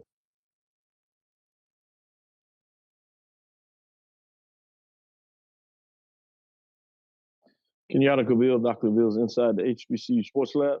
Good morning, Coach McDowell. What up, Doc? I'm good. I'm good. Congratulations on the win. Yes, As you said, very festive environment. 14,000 people in there, or over 14,000 people in the 15,000 stadium. Talk a little bit about Trayvon Connolly. I think he had one of his better outings of the season. 18 to 29, 305 yards with 1 touchdown. I was able to get some yards on the ground as well as he was throwing to those receivers as you got back. Brian Jenkins, he had a couple of catches that turned up big. Trayvon Spiller got in the end zone. As you got some of these guys back, talk about that part of the game for us. Again, I mean, we are very capable of making some big things happen. And again, as Coach Hamp mentioned earlier, you know, we had one of our top receivers out in Bloomfield, but we got some dudes that can make something happen. You know, again, it just goes back to us, them, as you can say, us as a team. But those guys they got to be able to do again what the offense called for them to do, and make some plays, and we can do that. You know, again, it's just as good as game as he had. Talking about Trayvon, I mean, it could have been even better. Trust me. But he missed some throws, missed some key moments where he can, put the ball in there. So I'll give our receivers some chances to catch the ball. But again, he is who he is, and we know what we have with him, and again, I'll kind of challenge him a little bit too, take what they give you. Again, if it's not there, as well as you run, if it calls for you to do that, just do it. Get the first down or 5 yards. Because a lot of times when he takes off and run, he's gonna probably get a good 4 or 5 yards, to shorten the yardage to get the first down. But I think again, he just got to do that more. And I think with him not thinking so much, what needs to do when he's processing, the reads throughout that one particular play, he plays well. Now, when he just go and do it, oh man, he's that guy. But like I say, again, still a good game, but there's a lot of things out there, again, plays that he could have capitalized on that would have increased that number big time. Follow up questions about the next matchup. In a lot of ways, this seems like an elimination game in between the two. I want to look at it, continue with your offensive side of the ball as it seemed to have, breakout game, particularly after what has taken place the last 3 matchups. But they're in a Southern defense that has been really solid all season. Obviously, this past weekend, to put up some points, but some of that was mistakes on the offensive side of the ball. Talk about what Southern's defense does that concerns you, or you want to be able to see your team be able to take advantage of. I mean, yeah, they're a great team, man. Coach Miller gonna have those guys ready to go defensively. Coach Dooley gonna have them going offensively. It's a matchup. Between 2 teams again that know each other really well. Coach Miller, he had them 3 down out front, and he bringing them. He gonna put guys in your face, match them up man to man, see if you can beat my guy. Bottom line, and we're gonna have to win those battles. I remember going back to last year, the game, close game at halftime, and then came out second half. He put those guys in our wide receiver faces, man, and they did their thing. So again, as I told guys, we got to win the battle, whether it be on the edge or up there on the front line, and we got to win it, consistently, because again, we're going down to a school, university, great for tradition, and it's going to be a hostile environment. So we got to be ready to play against a good football team, and whatever they throw at us, we got to be able to handle it. Thank you, Coach. Good luck this weekend. Thank you, sir. Next question goes to Jim Klein, Peter. Good morning, Coach. You started off the SWAC schedule with a couple of real good victories, including beating Alcorn, and it seems like y'all been back and forth. What's been the issue there? Again, Al, I mean, Jim, you're absolutely right. And that's what we're trying to again figure out with our guys. This seesaw a seesaw deal where we're going up and down, or a roller coaster, should I say? We're just going up and down, and man, it's like, again, as we tell our guys when we're looking at film, like why didn't you do this? Why you do that? Just to get what they seeing. And, and a lot of times they can't even give you answers. So, and to me, that's an issue. So again, this week we even, not cut practice, but just team stuff. We had extra time to where we went over formations, whether it be defensively, offensively, just to give these guys more reps, to make sure they know what their assignment is and what they're supposed to do. So that's what we're trying to figure out, Jim. And I'm pretty sure with my coaching staff and myself, we're gonna get this thing figured out. And again, once we do, we can be pretty darn explosive. I would say definitely offensively, defensively as well. Like I said, even that second half, as I said earlier, they came out, went down the field real fast. But again, that was due to guys just missing tackle. We had guys in the back, we had them tackle in the backfield, and they, made three or four guys miss. So, we got to correct those mistakes, coming into this game against Southern, because again, with a team like that, you make those type of mistakes, bad things going to happen.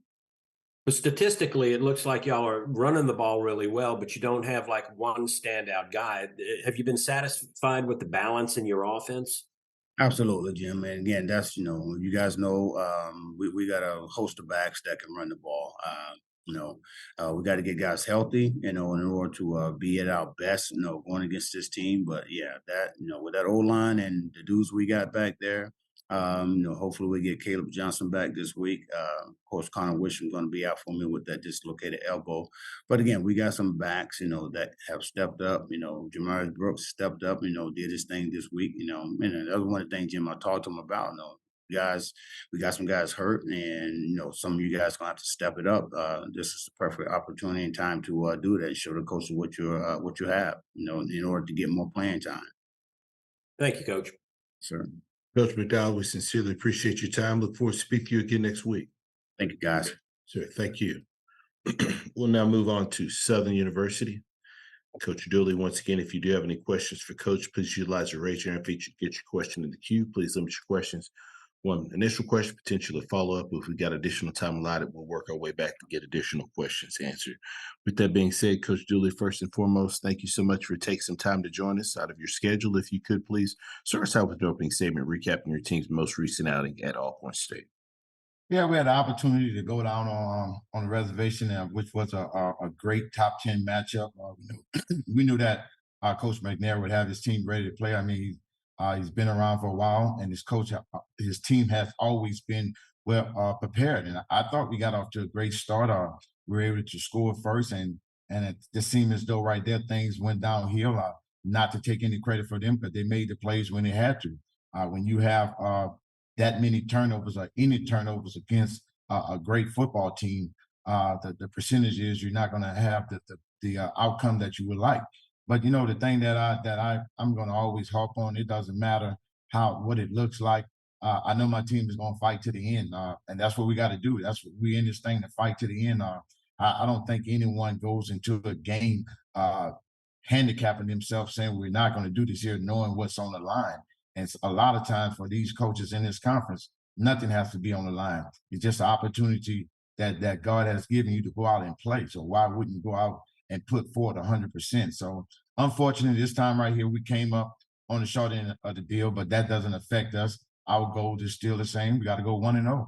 We're going to face a good Prairie View team that knows us, and we know them. We work together, great relationship, still working relationship. We're going to battle for 60 minutes, and that's what it's all about, fighting on the field for 60 minutes. Appreciate those opening comments, Coach. First question goes to Jim Klein-Peter. Yeah, Coach, it was a disappointing loss, considering the stakes and all. Are you worried about your team bouncing back from that? Are you going to give them maybe a little extra encouragement this week? Yeah, I don't speak. I don't speak in a negative realm, so I don't know that anything can come out with a negative perspective. But to me, anything is disappointing when you lose. If I'm walking and somebody beat me across the street, I'm disappointed because I want to win everything that I do. So it doesn't matter the magnitude of the game. It's just when you play. When you play, you have an opportunity. You want to win. And just came up that McNair came out on the better end of the deal. But we're gonna always be disappointed. I don't know no one that's not disappointed when they lose. If so, they're in the wrong business. And are you considering a change at quarterback at this point?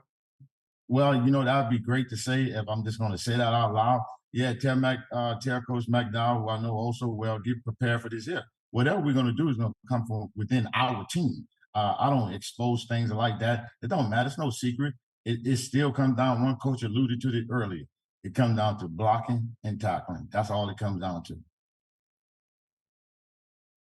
Thank you. Next question goes to Dr. Ville. Kenyatta Cavill, Dr. Ville's inside the HBCU Sports Lab. Your defense has been really stout all year long. Or were there particular concerns after the game and getting in there and watching some of the tape that concern you, or was that just one of those games where things might get going and they get out of control, if you would? It did. I thought everything that could go wrong did go wrong, and then it still comes back on the defense. But offensively, we gave up 2 touchdowns, so you got to take that off the defense. I'm aware of it. I'm always look at the whole picture, and then offensively, we did some great things, but we didn't do enough. The bottom line is you got to score 1 more point than the next team to be victorious. So there's some things that we need to do. It's always a concern if someone is doing some things and had success. How can we correct that to make us a better football team? Because you always strive for perfection. So it's some things we saw that we could have done better. It's some things that we were right there. We just didn't make that play. And those guys understand that. That's why you go in and look at the tape when the game is all over to find out what could I have done better? What do I need to do right there? Hindsight is always great, but right now we're doing corrections and our guys are up for it and understand what need to be done. Moving on to the next matchup against Prairie, you alluded to obviously having some colleagues, people that you know on that side of the ball, and they know you all and know people on your coaching staff as well. But this goes with the players. Can you talk a little bit about the challenges or the benefits of going into a game where you have that familiarity among players and coaches? I think that's what makes this game so exciting. A lot of guys within our conference at some point may have played against one another or may have played with one another. So now when you get the opportunity to compete at a high level, it makes it so exciting. That's what you love about going to HBCU, that feel you're going to get of the guys that you see. You see those guys going after it during the game, and it seems like it's going to be a big old catastrophe after it's all over with. But at the end of the day, when those guys finish warring for 60 minutes, they're shaking hands because they know one another. They're brothers that live in the same neighborhood, come from the same area. But being familiar with a lot of guys, I know you got to settle that adrenaline down because that first 3 minutes is going to be wide open. But I know that both teams would be prepared for it. Thank you, Coach. Thank you. Look forward to the matchup. Yes, sir.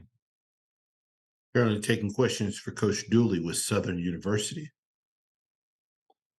If that's the case, can I follow up? Absolutely. Wanted to ask you a little more about that in terms of Trayvon Connolly. His play this last weekend, he was able to really get some things going in the air. Can you talk about what makes him as talented, particularly when he gets things going? He is a true dual-threat quarterback. There's no question about it. I know it also well. I know the young man, and the young man is very, very competitive. So he's going to always try to will to win. That's his mindset, and that should be his mindset. A great young man that understands football and want to be the best at whatever he does. So the things that he's doing, it's no surprise to me. You got to expect that from him. And, even when you talk about an NFL quarterback, there's some things they got to work on. And they're getting paid so many zeros to play that position. So you got to expect a young man that has to also study tape, but also study academics as well, because without the academics, there's no studying tape. So I think the young man does a great job. I'm extremely proud of him, and I know it's going to be a challenge for us. Thank you, Coach Dooley. Look forward to the matchup. Yes, sir. Any final questions for Coach?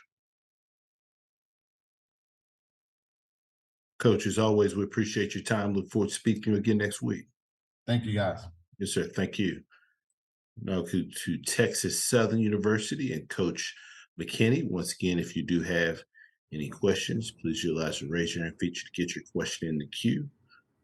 submit your questions. One initial question, potentially a follow-up. If we've got additional time allotted, we'll work our way back to get additional questions answered. And I do believe that we have Coach there with us. Coach, can you hear us? I can hear you, but I can't see you. Okay. Can you hear me? Yes, sir. We can hear you, but we can't see your video.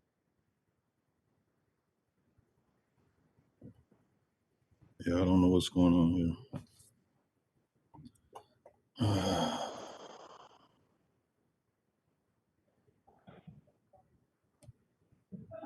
Coach, you may want to log out and log back in. Sometimes it's just a tech issue. Log out and log back in? Yeah, sometimes that'll work.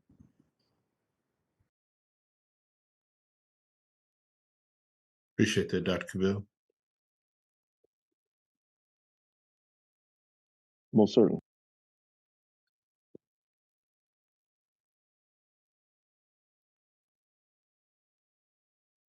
Appreciate everyone's patience as we attempt to get Coach's audio and video components working. If you do have any questions for Coach, you utilize the raise your hand feature. Put your question in the queue. Coach is rejoining us now. All right, there we go. See Coach's video.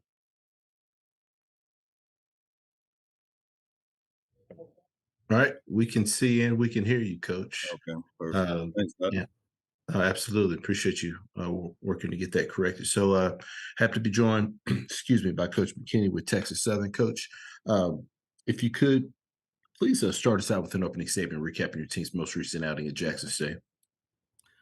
Yeah, took the guys to Jackson this past weekend, and came away with a tough, hard-fought loss.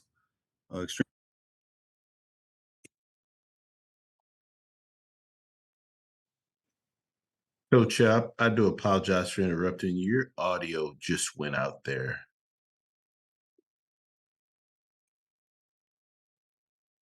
Yeah, we can't hear you. We could see you, just can't hear you. No, sir.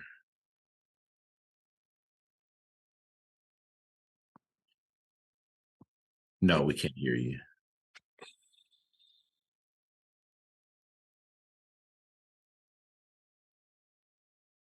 No, maybe we can try the if you could log out one more time and see if we can get the connection again. We could see you, but we just can't hear you.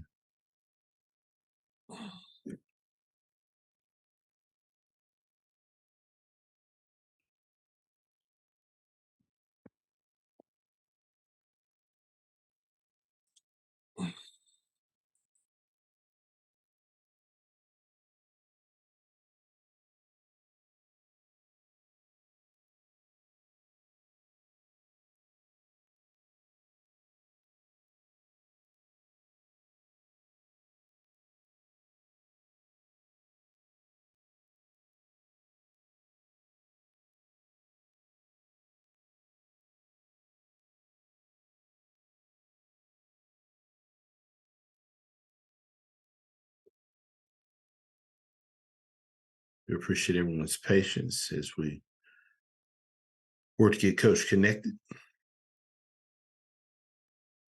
Following Coach McKinney will be Coach T.C. Taylor with Jackson State to conclude our coaches lineup for our media session today. As always, we will send out the audio and video recording of this Zoom session. Once it's processed on Zoom, it's also available via the SWAC Digital Network YouTube channel.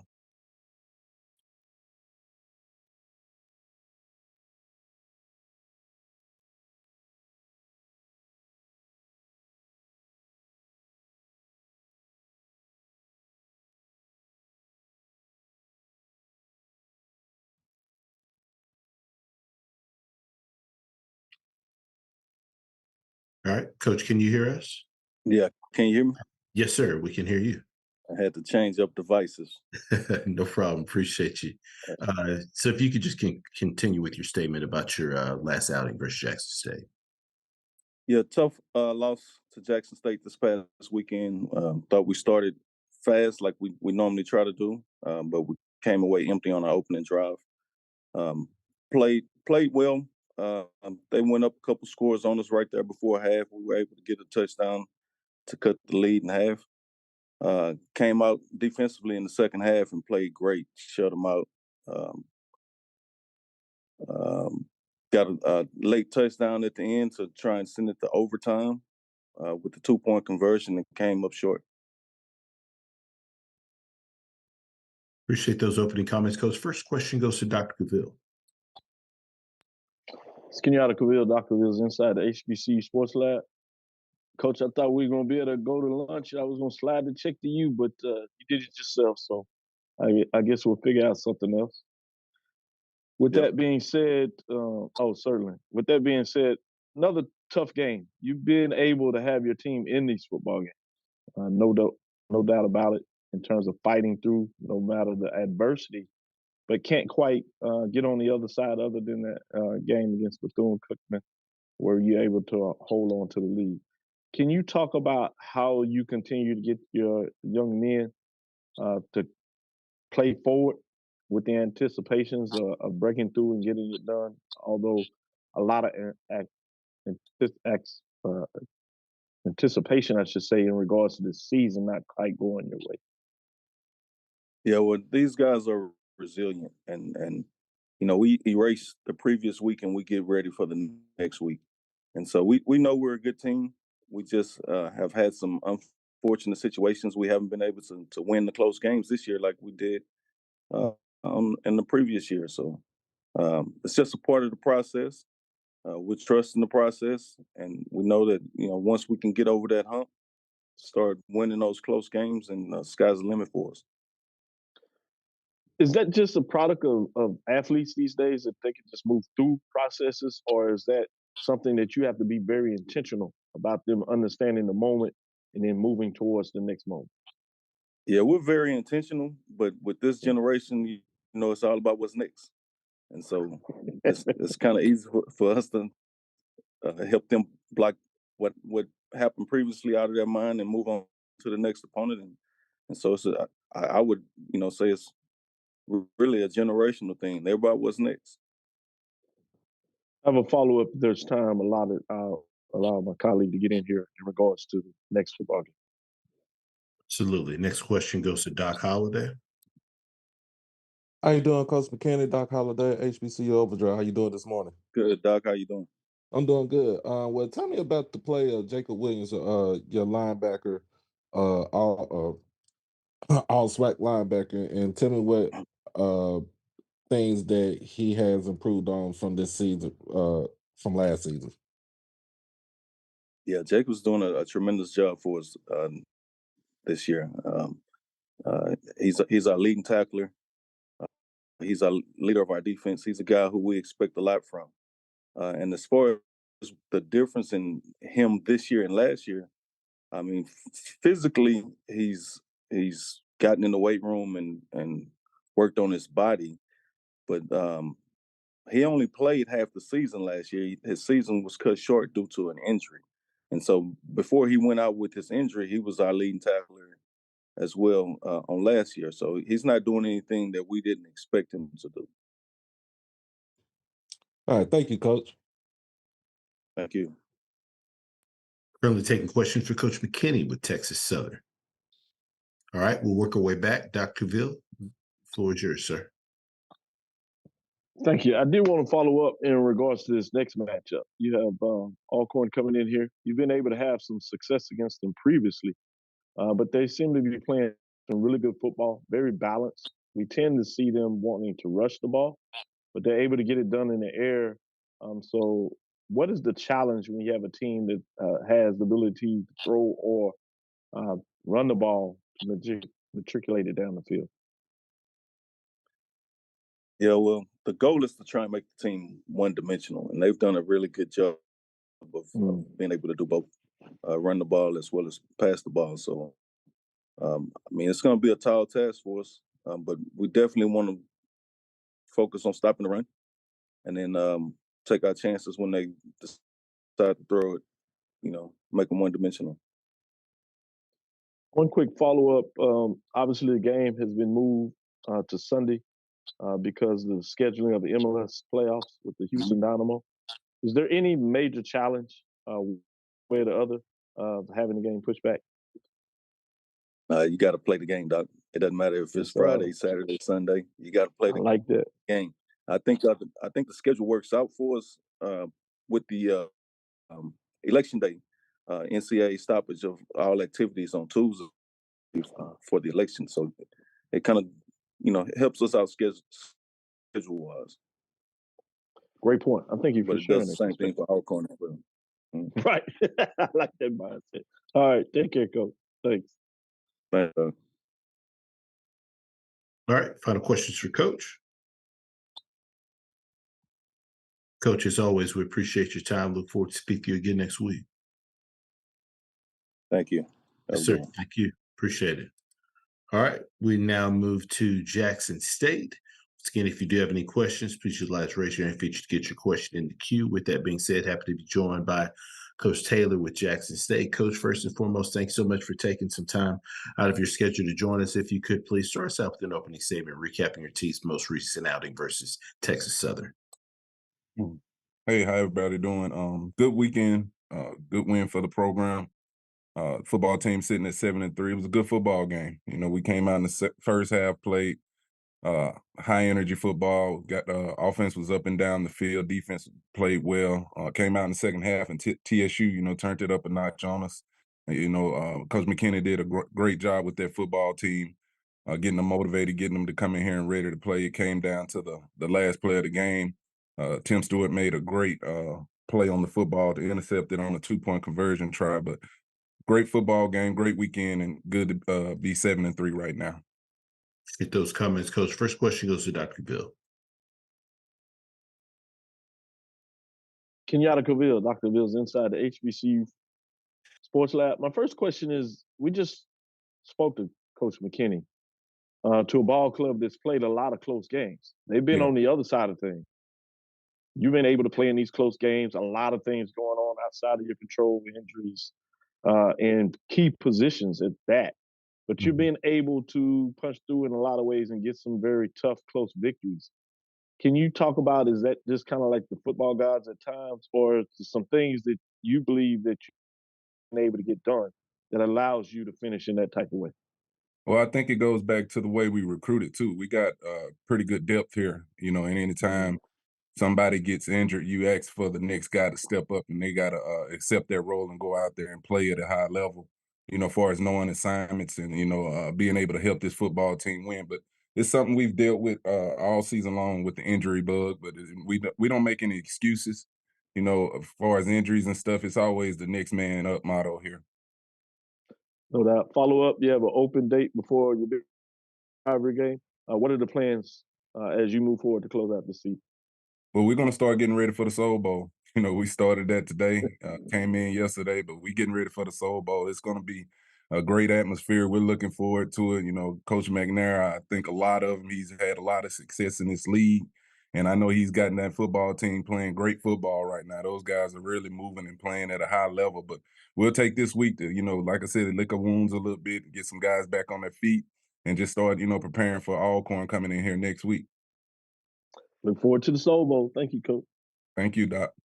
Next question goes to Doc Holliday. Doc Holliday, HBCU Overdrive. How you doing, Coach TC? I'm good, man. How are you? I mean, I'm doing good.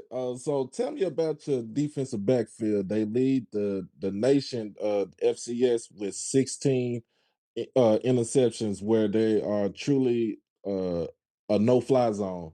Tell me about the improvements that you made from last season to this season. Well, it starts with Coach Quinn, Torian Quinn back there, a guy we brought in from Alcorn to coach that secondary defensive pass game coordinator.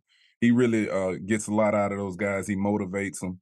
And, we got a lot of new faces back there, a lot of new faces that we brought in. That they just gelled together. Those guys communicate well. They're very athletic, can run, got good size on the back end. And they go after the football. They challenge each other each and every week for as intercepting the ball, and that's what you've been seeing every week back there. But a good group, the chemistry has gotten good together with those guys, and I'm very excited about what they bring to the table.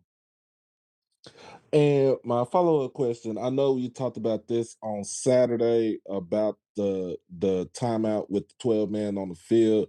And you said it was a coaching mistake. It kind of further explain that situation right there.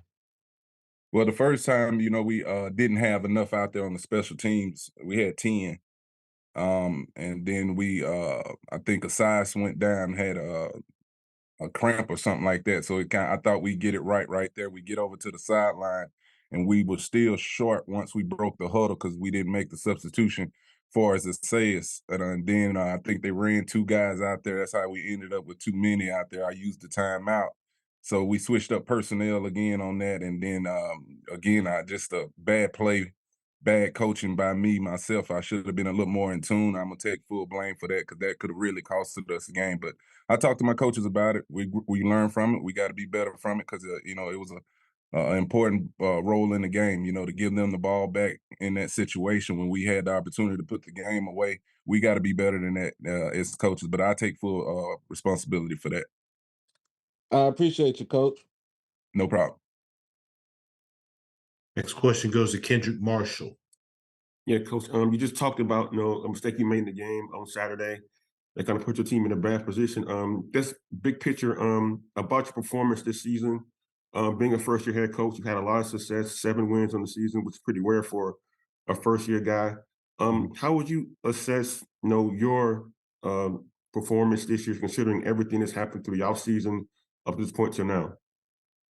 I mean, I've been just taking it all in, trying to get better every week. Myself, my coaches, this football team.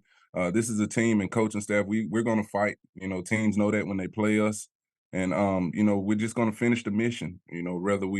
Whether we are on top or playing from behind, we're just going to play hard. That's what we're going to do each and every year. We had a lot of ups and downs and things we had to deal with this season, but it's been a good learning experience, great learning experience.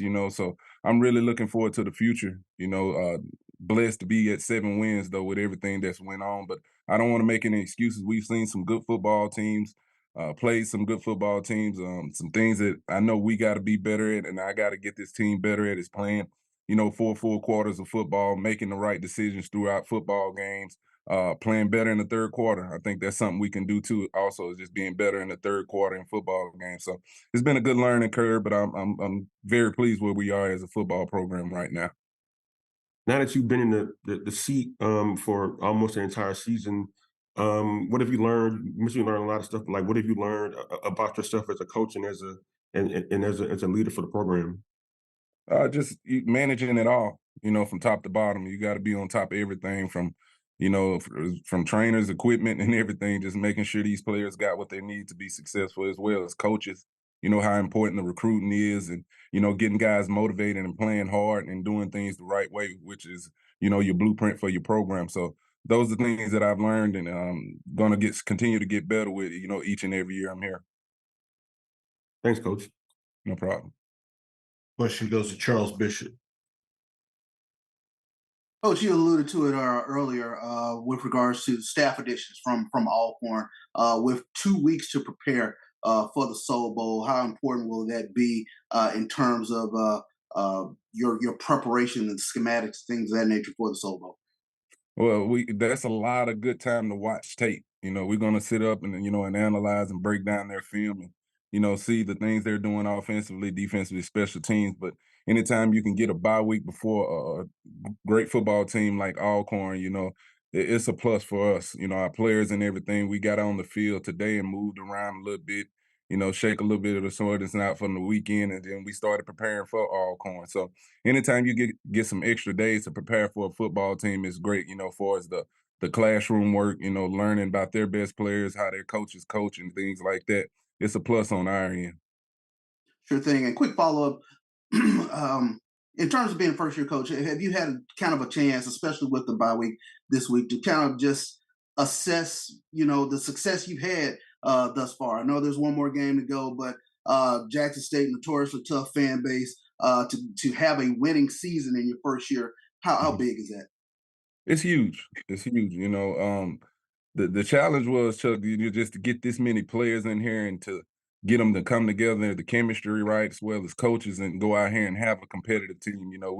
We wanted to be right there in that SWAC championship game in the end. Things didn't work out their way, but these guys put that behind them and kept playing football. But it's been huge, a blessing to be at 7-3. I done thought about it a little bit, but right now I'm recruiting too. This bye week we taking some time and gonna hit the road later on this week and do some recruiting. Just start getting ready for the next year and the things that we want to get accomplished in the next season. But I'm very appreciative of being at 7-3 right now as a first year head coach. Sure thing. Appreciate you, Coach. Thank you, Chuck. Next question goes to Wilton Jackson. Hey, Coach, how's it going? Hey, how you doing? Doing good. So I have a question for you. What's your earliest impressions when you look at Aaron Allen and Jarvion Howard? Oh, they're good players. They make it go over there. Very physical with the Howard kid. Get behind his pads and everything. But I think that's the energy and the spark they needed right now, and they're doing a good job of carrying that football team and some guys we're going to have to deal with come next week.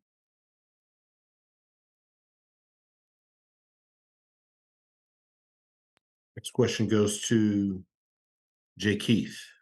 Hey, Coach, JT Keith, USA Today. Congratulations on the win. Earlier in the year, you talked about recruiting, and you talked about it today. Might you reach out to Texas State Coach G.J. Kine and talk to him about some of the players he recruited as far as the size? You talk about the big receivers they had when you played Texas State and some of the size of their linemen and the way they could run. Can you ask me that again one more time? You Yes, said sir. reach out to Texas State coach about recruiting? Because about recruiting some of the recruits he had. You were talking about after that game about how big their linemen were and how fast their receivers were, and that they had as many recruits as you guys did as far as coming in transfer portal. I think you guys have 60. No, I don't think I'll be reaching out to him on that because a lot of times, that's kind of a touchy deal there because we recruit a lot of the same players, So we got our formula for recruiting here. We'll stick by that and, carry that going into the recruiting season this year.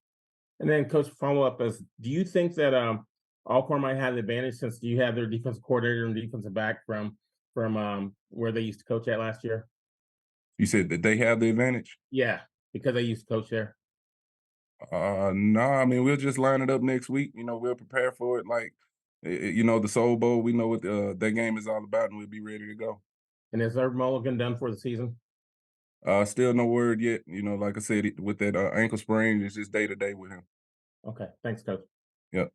Last question goes to Wilton Jackson. Coach, another quick question. What would you describe one of your fondest memories of actually playing against Alcorn in the Soul Bowl? I know then it was the Capital City Classic.